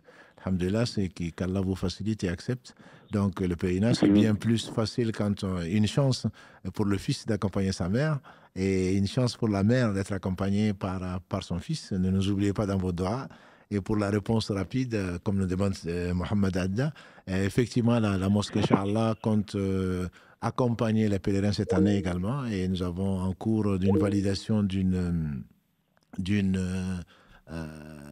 vidéo qui va expliquer, parce que ça devient compliqué avec nos souks, les inscriptions et le reste. Il y a une vidéo en cours, Inch'Allah, on espère qu'elle sera diffusée peut-être la semaine prochaine, qui explique à tout un chacun comment aller avec n'importe quelle agence ou n'importe quelle mosquée, notamment la nôtre. On compte l'assurer, Inch'Allah, cette année. Ok, barakallahu fikum. Merci beaucoup. Plaisir. Est-ce que tu as notre appel? Allô, salam alaikum. Allô? Oui, salam alaikum. Alaikum salam wa rahmatullah wa barakatuh. Voilà, je voulais vous poser une question. J'ai une très très très grosse épreuve et enfin, je sais pas comment vous, enfin, je vous dis avec mes mots et parce que je saurais pas comment dire ma question. Voilà, mon épreuve en fait, c'est depuis avril 2022. Il y a une personne qui m'harcèle. Et j'ai tout fait, les invocations, j'ai vraiment tout fait. Et en fait, toutes mes invocations, elles ont été acceptées, sauf celle-ci, et je comprends pas pourquoi en fait. Et du coup, bah, je commence enfin, par rapport à mon harcèlement, bah, du coup, bah, je suis tombée en dépression, j'ai pris des cachets. Et enfin, c'est pas que j'ai pas le tawakkul, mais j'ai confiance en Allah, c'est juste que j'ai pas confiance aux gens. Et enfin, ma mère, elle m'a dit de prendre exemple sur les prophètes, que eux, toute leur vie, ils ont été éprouvés, etc. Mais comment dire? Est-ce que, enfin, c'est haram, je sais de dire ça, mais est-ce que Allah, enfin, Allah, il sait tout parmi ses 99 noms, mais je comprends pas, en fait, pourquoi j'ai cette épreuve. Enfin, avant, j'étais dans le haram, et j'ai eu cette épreuve, justement, bah, cette épreuve, elle m'a ramenée dans la religion, je fais la prière, j'ai été guidée à peu près il y a 1 an, donc bah, pendant le ramadan. Mais je comprends pas pourquoi ça va faire... enfin, bientôt, ça va faire 2 ans et je commence à pas perdre patience, mais vous voyez ce que je veux vous dire ou pas? Non, qu'Allah te facilite l'épreuve. Allah sait tout. Il n'a pas 99 noms, il en a bien plus. Et celui qui retient 99 de ces noms et qui les comprend, qui les met en pratique, Allah lui accorde le paradis. Mais donc, parmi ces noms, effectivement, il est Al-Alim, donc celui qui sait tout, ce qui est, ce qui a été, ce qui n'a pas été, ça va être, ce que ce serait. Il est également le sage. Et on ne lui dicte pas ses actes. Allah sait tout. Donc, si Allah vous a, au travers de cette épreuve, s'il vous a envoyé une épreuve, c'est que vous pouvez la supporter. Difficile, certes, et les plus éprouvés, on en a parlé tout à l'heure, ce sont les prophètes. Et comme le dit ta mère, les prophètes ont supporté beaucoup plus. Imagine Ayoub alayhi salam, on dit qu'il est resté 18 ans malade. Pourtant, ce n'est pas à cause de ses péchés. 18 ans malade et il n'y avait pas 1 centimètre carré de son corps qui était sain. Et donc, Allah est capable de te guérir. Il suffit qu'il dise soit et la chose elle est. Donc, si Allah te fait passer par là, c'est certainement très difficile. 1 an, ça te fait beaucoup, mais 1 an, ce n'est rien par rapport à Allah. Non, ce que je veux dire par là... Ça va faire 2 ans en avril. Alhamdulillah. Même 2 ans, même 10 ans. Ce que je veux dire par là, c'est qu'Allah te fait passer. Il est Al-Wadoud. Il est celui qui te fait passer par un trou de souris, entre guillemets, pour te faire arriver au meilleur. Donc, toi, tu as envie qu'il réponde à ta demande tout de suite. Mais s'il répond à ta demande tout de suite, est-ce que tu es sûr que tu ne vas pas revenir sur tes pas? Est-ce que tu es sûr que c'est... Allah, il sait tout. À partir de ce moment-là, ce n'est pas une question de tawakkul. C'est le fait de le connaître. Comme il sait tout, s'il a choisi de te mettre dans cette situation, c'est que c'est cette situation qui est la meilleure pour toi. Même si c'est difficile. Et plus c'est difficile, Inch'Allah, ma soeur, plus Allah subhanahu wa ta'ala t'accordera la patience et la récompense. Voilà, donc on ne lui pose pas de questions. Nous, on essaye de comprendre pourquoi et on ne comprendra pas pourquoi. Et Allah, il faut être convaincu qu'Allah ne fait que la meilleure des choses. À partir de ce moment-là, c'est plus facile à dire qu'à faire. Hein. Le fait que tu souffres, que tu sois en dépression, que tu prennes des médicaments, le temps paraît éternel. Mais l'éternité, c'est dans l'au-delà. Et quand tu seras au paradis, Inch'Allah, tu vas oublier, même avant le paradis, quand Allah va répondre à ton appel, même si c'est après un certain temps, tu vas complètement oublier les souffrances que tu as eues. Donc, il faut faire confiance à Allah. Et il faut savoir qu'Allah sait, Allah voit, Allah entend, et que c'est le mal qu'on t'a fait ne peut être que du bien pour toi. Allah a dit dans la sourate 24 à propos de la calomnie de la femme qui aimait le plus le prophète sallam, je parle de notre mère Aïcha, ne pensez pas que c'est du mal pour vous. Mais c'est du mal, c'est de la calomnie. On calomnie qui? Mais le prophète sallam en était triste. Mais Allah dit, ne pensez pas que ce soit du mal pour vous, c'est un bien pour vous. Bon, c'est facile à dire encore une fois, ce n'est pas du tout que je ne compatis pas à ta douleur. C'est bien enfin, j'ai vu par rapport à cette épreuve, c'est que c'est ça qui m'a mis, c'est vraiment cette épreuve qui m'a mis dans la religion. Alhamdulillah. Dans le sens de la prière, comment dire, les prières surérogatoires, en même pas, enfin, c'était quand c'était en mars 2022, enfin, mars 2023, lui, Marcel, depuis avril 2022, et Allah, il m'a brisé, mais d'une force. Vraiment, j'avais vraiment épreuve de tous les côtés. Et en fait, toutes pratiquement se sont arrêtées. Et c'est juste celle-là où je me dis, enfin, comment dire, j'ai tout fait, hein, les invocations, prières de tahajjud, les prières surérogatoires. Quand il pleut, je fais les invocations, le dernier tiers de la nuit.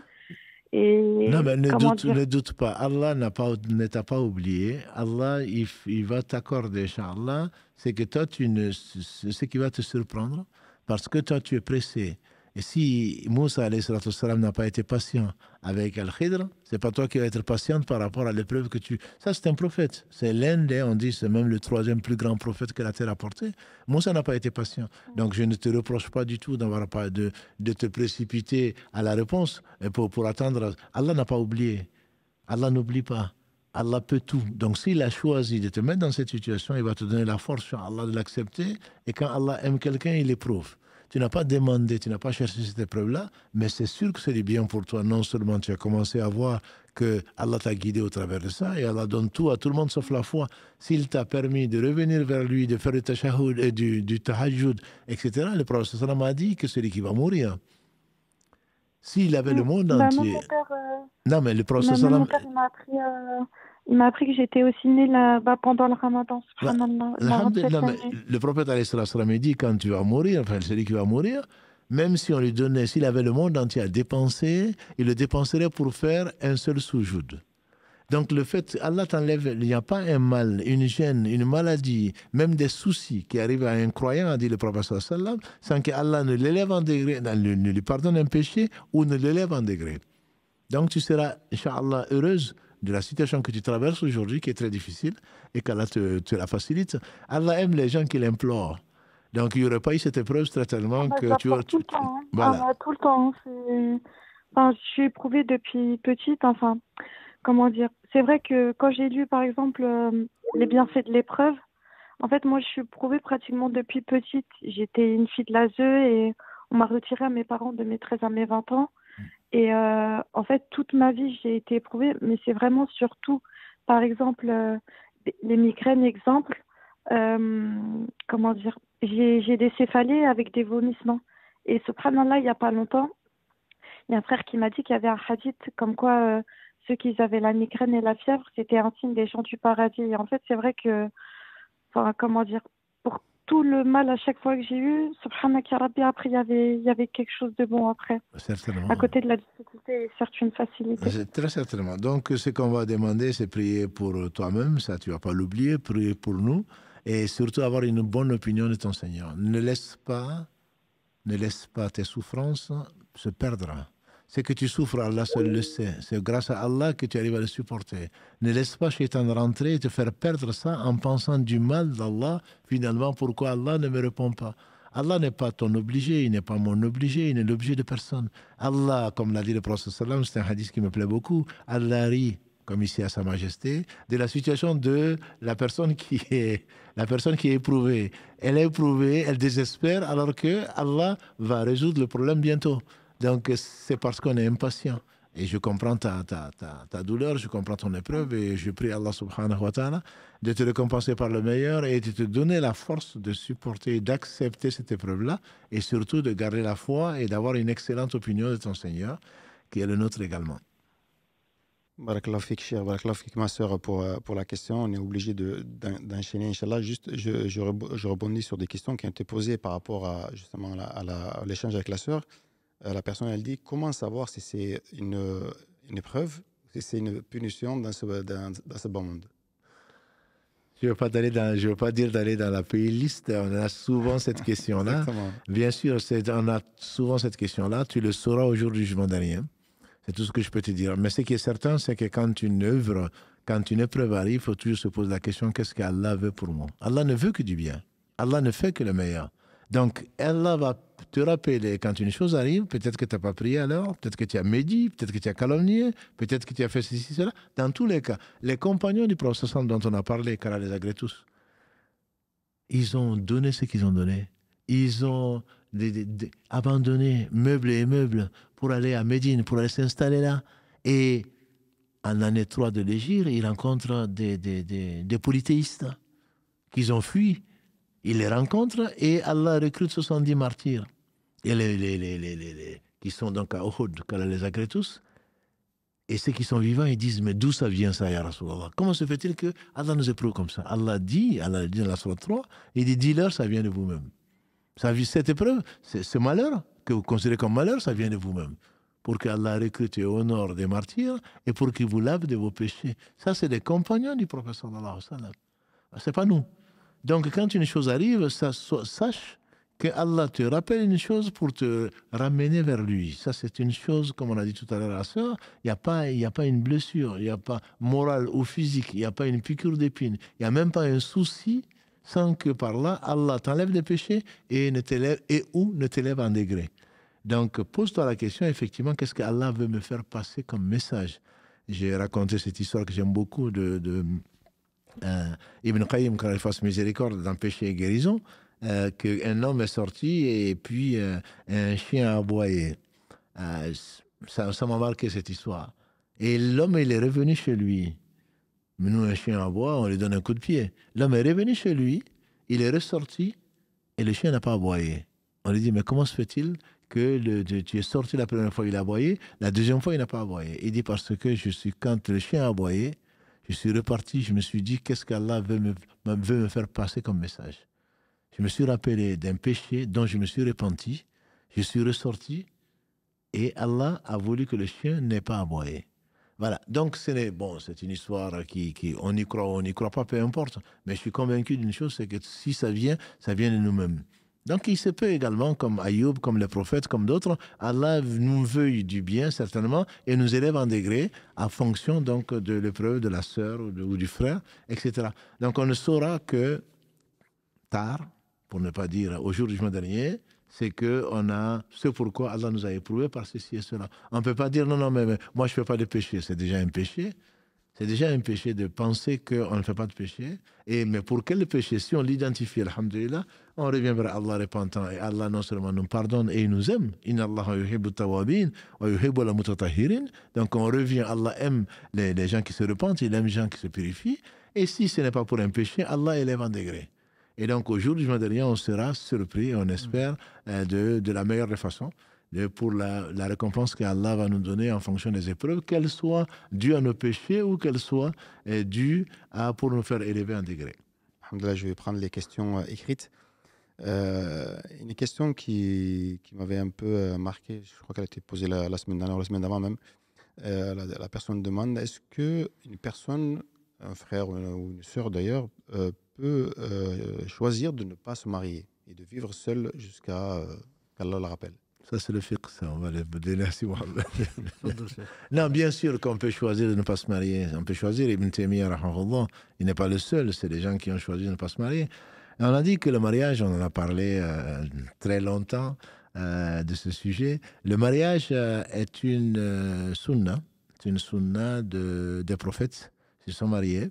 C'est une sunna parce qu'Allah a créé l'homme et la femme. Allah a créé, donc la nature dans laquelle Allah nous a créés veut que l'on se marie pour peupler la terre, pour être complémentaires, etc., pour s'entraider, pour aller vers le paradis. Donc c'est une sunna. Même si on n'en a pas envie, entre guillemets, on doit le faire, ne serait-ce que pour une sunna.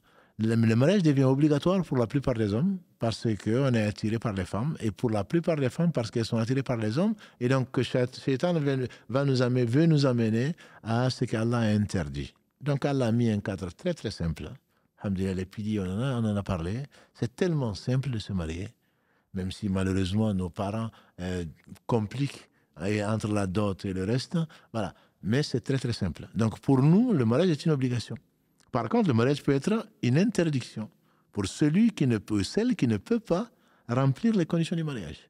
Par exemple, on ne peut pas se dire, on se marie en disant, bon, ben, moi je veux juste rester avec toi, je t'aime bien, mais pas de relation intime, rien du tout. Non.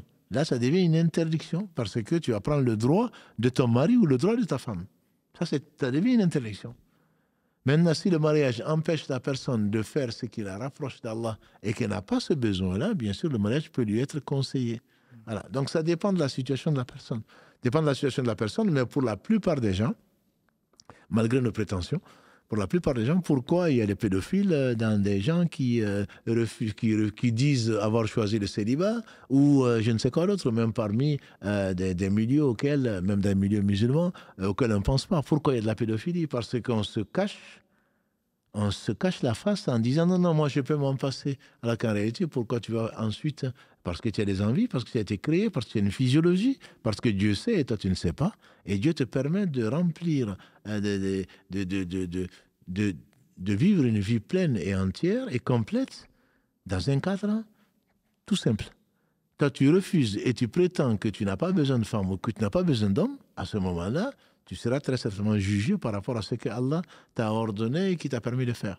Donc, ça dépend vraiment du cadre dans lequel tu es, de tes fonctions, et on ne va pas te demander, et on n'a pas besoin d'une analyse biologique pour savoir si tu as des besoins ou pas. Tout le monde en a, sauf si Allah éprouve les uns et les autres. Quelqu'un comme je dis tout à l'heure, qui n'est pas capable de satisfaire une épouse ou un époux, il est interdit de se marier, parce qu'il va prendre des péchés. C'est d'ailleurs une des sagesses pour lesquelles la demande de divorce d'une femme ou de liberté d'une femme, on doit l'accepter. Parce que si effectivement on n'aime plus la personne, si on ne peut plus accepter ses invitations, etc., pourquoi on va la garder? Elle va avoir des péchés, la personne, mieux vaut qu'elle se sépare plutôt que de rester dans des mariages aussi conflictuels comme on peut en les voir aujourd'hui. Barakallahu fik pour la réponse. On va prendre un autre appel, si vous voulez bien. Allô, salam alaikum. Allô, salam alaikum. Alaikum salam. Barakallahu fik à toute l'équipe en tout cas. Allah fik. J'avais une question sur comment je peux former ça. J'ai vu quelque chose sur le fait de ne pas prier sur un mort qui ne priait pas. Et je voudrais savoir comment agir face à ça et quelles étaient les différences. Et comment je dois agir sur cette question. Je n'ai pas bien compris la question. Tu avais une question admettons, oui. Quelqu'un meurt, oui. Mais il ne priait pas. Ah, d'accord, ok. Alhamdulillah, la question a été connue, débattue, même je pense que le débat est clos. Il y a une école, entre autres, Hanbali, qui dit que celui qui ne prie pas n'est pas musulman. Il n'est pas musulman. Donc on n'a pas le droit de prier sur quelqu'un qui n'est pas musulman. Allah subhanahu wa ta'ala a interdit à son prophète sallam, même des gens qui étaient musulmans, mais qui étaient hypocrites, Allah a interdit au prophète de prier sur les hypocrites parce qu'il les connaissait. Donc celui qui entre l'homme et la mécréance, c'est l'abandon de la prière. Ça, c'est l'école qui est connue, donc qui se réclame de l'imam Ahmad qu'Allah le fasse tous miséricorde. Et pour ceux-là, ceux qui sont de cette école, cette conviction qu'ils ont, ils ne prient pas sur quelqu'un qui est mort sans prier. Après, il y a la plupart, les trois autres écoles, en tout cas l'avis majoritaire, c'est que quelqu'un qui sait, qui n'a pas refusé de prier, enfin qui n'a pas dit que la prière n'est pas une obligation, et qui, par nonchalance, par insouciance, et il aura ce qu'il aura mérité, puisque la première chose sur laquelle il sera interrogé sera la prière, qui a négligé la prière, qui est mort, on doit prier dessus, puisqu'il est musulman, c'est son droit. Néanmoins, il craint. Il doit craindre, comme nous on doit craindre pour ce qui nous attend. Donc on doit prier sur lui, c'est un farde kifaï. C'est une obligation qui est collective. Mais ni les imams, ni les savants, ni les gens bien placés, entre guillemets, ne doivent prier pour lui, sur lui. C'est comme quelqu'un qui se suicide. Et tant qu'il est musulman, on doit prier dessus, mais on va amener les va-nu-pieds, les gens qui n'ont aucune place particulière dans la société, justement pour décourager ces gens qui sont nombreux dans la société et qui ne prient pas. Si on voit qu'il y a quelques-uns qui ont prié dessus et que la plupart des gens ont refusé de prier dessus, peut-être que ça ramènera les gens à la raison, les gens qui ne prient pas, qui se disent, mais quand je vais mourir, peut-être que je ne vais pas avoir grand monde pour prier sur moi. Voilà. Donc, c'est déconseillé, enfin, c'est conseillé plutôt de ne pas prier sur ces gens-là, mais la prière sur les morts qui sont musulmans est une obligation qui est collective. Hein. Et c'est un droit du frère sur son frère, malgré son comportement qui est loin d'être appréciable, malgré son comportement de perversité, on doit quand même prier sur lui. Là, c'est les deux avis que je connais. Peut-être que Mohamed a autre chose à dire pour compléter. Là. Barakallah fik, mon frère. Non, c'est bon, et pas de... Alhamdulillah. Donc, j'enchaîne sur une autre question, cher. La personne dit, dans une ville que je ne nommerai pas, je n'ai pas le nom de la mosquée non plus, on a prié pendant des années derrière un imam, puis on a appris que, alhamdulillah, cette personne avait des soucis assez graves. Est-ce qu'on doit s'arrêter donc de prier derrière lui? Est-ce que nos prières qu'on a faites derrière lui pendant toutes ces années, elles sont valables? Les prières, alhamdulillah, on ne va pas demander à l'imam amène-moi ton curriculum vitae ou amène-moi ton casier judiciaire. On va pas le demander. Et de quelle école tu es? Ça m'a déjà été demandé avant de prier. Non, la base du musulman, c'est la confiance, jusqu'à preuve du contraire. Le musulman ne vit pas de suspicion. On est là, mais celui qui est en face, là, quelle est sa aqida, quel est son ceci, quel est son cela. Allah ne nous a pas demandé à ça. Il est imam, il prie, je viens derrière mon frère, je prie derrière mon frère. Après, la prière est valable. Est-ce que je vais demander si l'imam a les ablutions ou pas? Imaginons un hérétique, imaginons un non-croyant, un hypocrite qui vient sans ablution, et pourtant, Allah a éprouvé les gens, on l'a nommé comme imam. Je dirais, mais je ne t'ai pas vu faire les ablutions. Est-ce que tu as vraiment fait les ablutions? Non. Nous ne sommes pas, Allah ne nous demande pas cela. On prie derrière lui, mais une fois qu'on découvre que c'est un pervers, à ce moment-là, on change d'imam. C'est-à-dire que si on le sait, si des responsables de mosquée ou d'autres le savent, c'est interdit à celui-là d'être devant les gens, mais la prière est valable. Est-ce qu'elle a accepté ça, la prière à elle? Allah seul le sait. La nôtre, Allah seul le sait. Mais on n'a pas à juger, la validité de la prière n'est pas fonction de l'imam, entre guillemets. On a vu, et vous le savez certainement, on a fait toute une série, on reviendra dessus, Inch'Allah, sur la prière. Et les conditions de validité, etc. Si les conditions de validité de la prière sont remplies, la prière est valable. Imaginons un imam qui a perdu les ablutions. Qui sait qu'il a perdu les ablutions? C'est Allah qui le sait, puis lui. Est-ce que la prière est valable? Elle est valable pour les gens qui ont prié derrière lui. Mais elle n'est pas valable pour lui. Puisqu'il sait qu'il a perdu les ablutions, ou l'imam s'est rappelé à la fin de la prière qu'il n'avait pas les ablutions. De qui on pense du bien, il a oublié, c'est un homme, il a oublié qu'il n'avait pas les ablutions. Est-ce que sa prière est valable? Non, la prière n'est pas valable. Est-ce que la prière des autres qui ont prié derrière lui est valable? Oui, elle est valable. Ils n'ont pas à renouveler la prière. Voilà, donc maintenant, quand on sait qu'il a des attitudes, qu'il a eu des attitudes, ou qu'il a des attitudes, ils ne sont pas parfaits, hein? Allah seul est parfait, ils ne sont pas parfaits les imams. Et quand on sait qu'il a une tendance à faire des péchés, surtout des péchés que l'on a découverts, à ce moment-là, mieux vaut changer d'imam de la mosquée. Si ce n'est pas le cas, mieux vaut aller dans une autre mosquée où on pense du bien des gens. Mais il ne faut pas passer son temps non plus à manger la chair de cet imam-là. Il faut prier pour lui. Il faut prier pour lui. Et si il fait des péchés au vu au su de tout le monde, il devient pervers, on peut le dénoncer.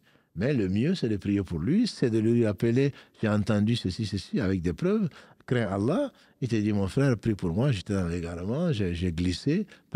Allah a pardonné à celui qui a tué 100 personnes. Voilà, donc il ne faut pas rester là dans le jugement des uns et des autres, passer sa vie à juger les autres. Allah seul les jugera. On prie pour ceux qui sont dans l'égarement et même dans le kufr, dans la mécréance, jusqu'à ce qu'ils meurent. Et qu'on prie pour eux en espérant que Allah subhanahu wa ta'ala nous fera miséricorde et mettra un ange donc pour prier également pour nous. Tout à fait. Barakallahu fik, Cheikh. Une question qui concerne beaucoup de jeunes, et notamment des jeunes sportifs, concernant le sport de combat et certains sports qui sont assez violents. La personne demande, est-ce que, en tant que musulman, on peut pratiquer ce sport-là? Je ne sais pas de quel sport il s'agit et je ne veux pas savoir non plus. Ce que le prophète sallam a... Le corps est une amana. Ça, on le sait, Allah nous l'a confié pour peu de temps. Pour peu de temps. Et ensuite, on sera interrogé dessus. Parmi les 4 questions, si on veut m'en répondre, parmi au moins une des versions des 4 questions, nul ne bougera d'un pas au jour du jugement dernier avant de répondre à 4 questions. Parmi ces 4 questions, il y a qu'est-ce que tu as fait de ton corps, au moins dans l'une des versions. Donc à partir de ce moment-là, pauvres de nous, qui sont cassés les ménisques, qui ont fait beaucoup même en faisant des sports doux, voilà, et qu'Allah nous pardonne. Donc on sera interrogé dessus et il faudrait bien sûr soigner son corps, respecter son droit, etc. sur nous. Après, ce qui est connu, entre autres, c'est de ne pas frapper au visage, même si c'est un animal. S'il s'agit de la boxe, qu'elle soit thaïlandaise, qu'elle soit française, qu'elle soit anglaise, il ne faut pas frapper au visage. Non, mais il est d'accord pour le faire. D'accord, ce n'est pas parce qu'il est d'accord que je vais braver une interdiction. C'est interdit de frapper quelqu'un au visage. Après, si tu as des fatwas qui t'arrangent, tu te débrouilles avec ton mufti. Voilà, ça sont des choses qui sont connues, on n'a pas à le faire. C'est pourquoi, quel plaisir tu as frappé quelqu'un au visage? Pour qu'il tombe? Pour une médaille? Pourquoi? Si toi on te frappe au visage, ça ne te dit rien, eh bien, le prophète sallam l'a interdit parce que Allah ne l'aime pas.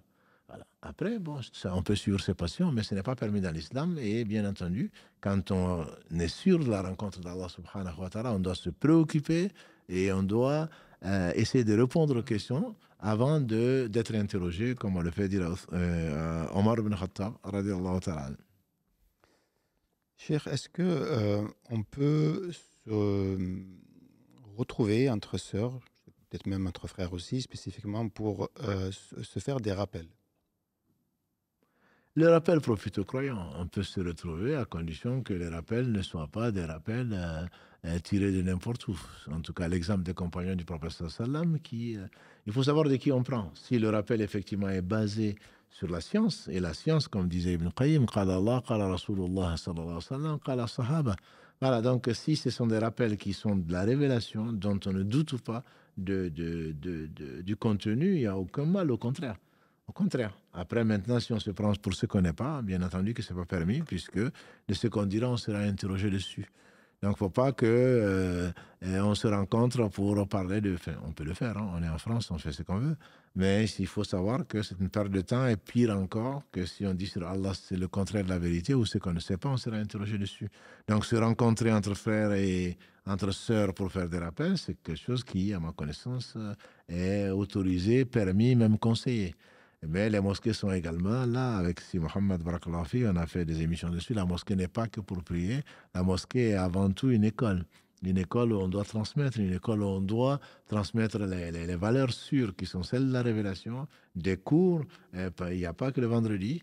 Donc, il n'y a pas que les vieux dans la mosquée. Alhamdulillah, ici, notamment actuellement, on a beaucoup de jeunes qui viennent à la mosquée, qui découvrent la beauté de l'islam, etc., quelle que soit l'étiquette que leurs parents et la société peuvent leur donner.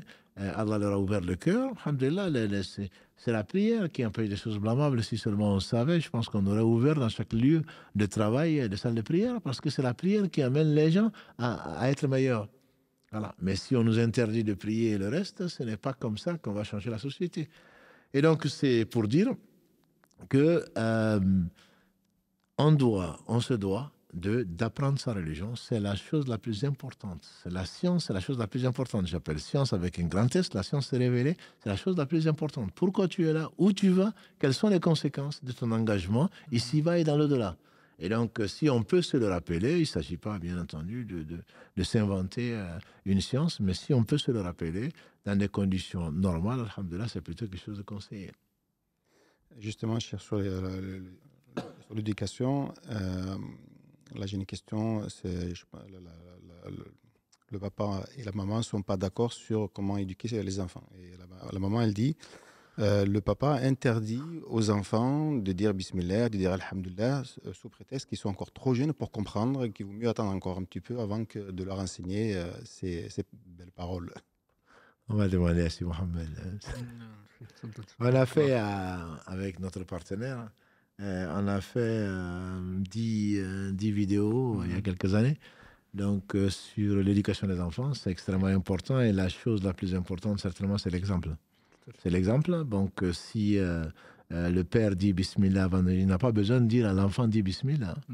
La mère dit Bismillah, elle termine, dit Alhamdulillah. Elle n'a pas besoin d'enseigner à l'enfant, dit Alhamdulillah. Voilà, ça va être ses premiers mots. Et va aimer ce que ses parents font. C'est les piliers de l'éducation, c'est l'exemple, c'est l'exemplarité. Donc, si effectivement. Oui. Excuse-moi, cher. La question, elle est plutôt que le papa interdit aux enfants. Oui, j'ai bien compris. J'ai bien compris la question. Non, j'ai bien compris la question. Si le papa interdit et que l'enfant et que la mère doivent se cacher pour apprendre Bismillah ou Alhamdulillah, c'est sûr que l'éducation va être difficile. Mais elle doit Alhamdulillah, demander à Allah subhanahu wa ta'ala de guider son mari et d'apprendre, d'enseigner à ses enfants donc les bonnes pratiques, parce que ça lui servira, on espère que ça servira également à cet homme qui est responsable et qui sera interrogé sur l'éducation qu'il aura donnée à ses enfants. C'est pas parce qu'ils sont jeunes, et quand l'enfant naît, quelle est la première sunna que l'on fait? Et avant tout, je dirais même avant la sunna des enfants, on va choisir sa mère. Voilà. Ou bien on va choisir son père. Et on va voir les critères pour lesquels on épouse un homme, on épouse une femme, et donc on épouse également un homme. Et quand l'enfant sort, la première chose que l'on entend, il a 0, hein, il a 0 jour. La première chose qui dans la sunna, c'est de faire l'adhan dans son oreille droite. Ça, c'est connu. Et donc, mais non, il comprend pas arabe en plus, c'est un chinois. Mais ça ne change rien du tout. La première chose, la sunna, c'est qu'il entende l'appel à Allah subhanahu wa ta'ala. Et tu ne sais pas, les spécialistes de la chose te le diront, de l'éducation, ils te diront que les rapports entre l'homme, entre le père et la future mère, plutôt et la mère, qui porte un enfant, sont importants pour le devenir de l'enfant. Et c'était les chamailles, c'est les gens qui se chamaillent, qui s'insultent et le reste, l'enfant en souffre.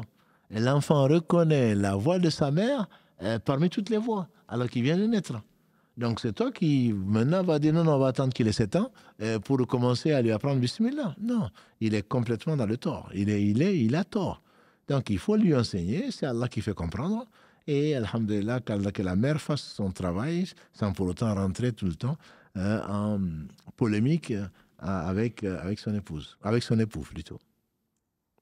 Barakallahu fik, Cheikh. Barakallahu fik, Mohamed, pour cette nouvelle émission. Je pense, ça va s'arrêter là, Inch'Allah.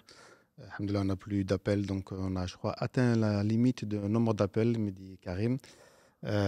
Donc, c'est pour ça qu'il y a beaucoup de personnes qui ont essayé de joindre par la suite. C'est juste que, alhamdulillah, l'application, elle s'est arrêtée, donc on va essayer de résoudre ça pour la semaine prochaine, Inch'Allah. Beaucoup de questions aussi sur d'autres sujets, notamment sur le vinaigre, etc. Donc, alhamdulillah, c'est juste pour vous annoncer qu'on est en discussion, en préparation peut-être d'une nouvelle émission qui sera consacrée uniquement à ces genres de questions-là, qui sera très certainement le lundi. Toutes les questions, donc le titre, si je me rappelle, c'est le musulman au quotidien, c'est ça, cher qu'on a aimé. C'est l'islam au quotidien. L'islam au quotidien. Donc vous pourrez, ça sera des questions ouvertes qu'on traitera sur toutes ces questions-là, pardon. Et barakallahu fikoum en tout cas pour votre fidélité. Et Mohamed, je te laisse, Inch'Allah, conclure. Barakallahu fik, jazakallahu khairan, Cheikh. Allah vous récompense par le meilleur. سبحانك اللهم وبحمدك أشهد أن لا إله إلا أنت أستغفرك وأتوب إليك سبحان ربك رب العزة عما يصفون وسلام على المرسلين والحمد لله رب العالمين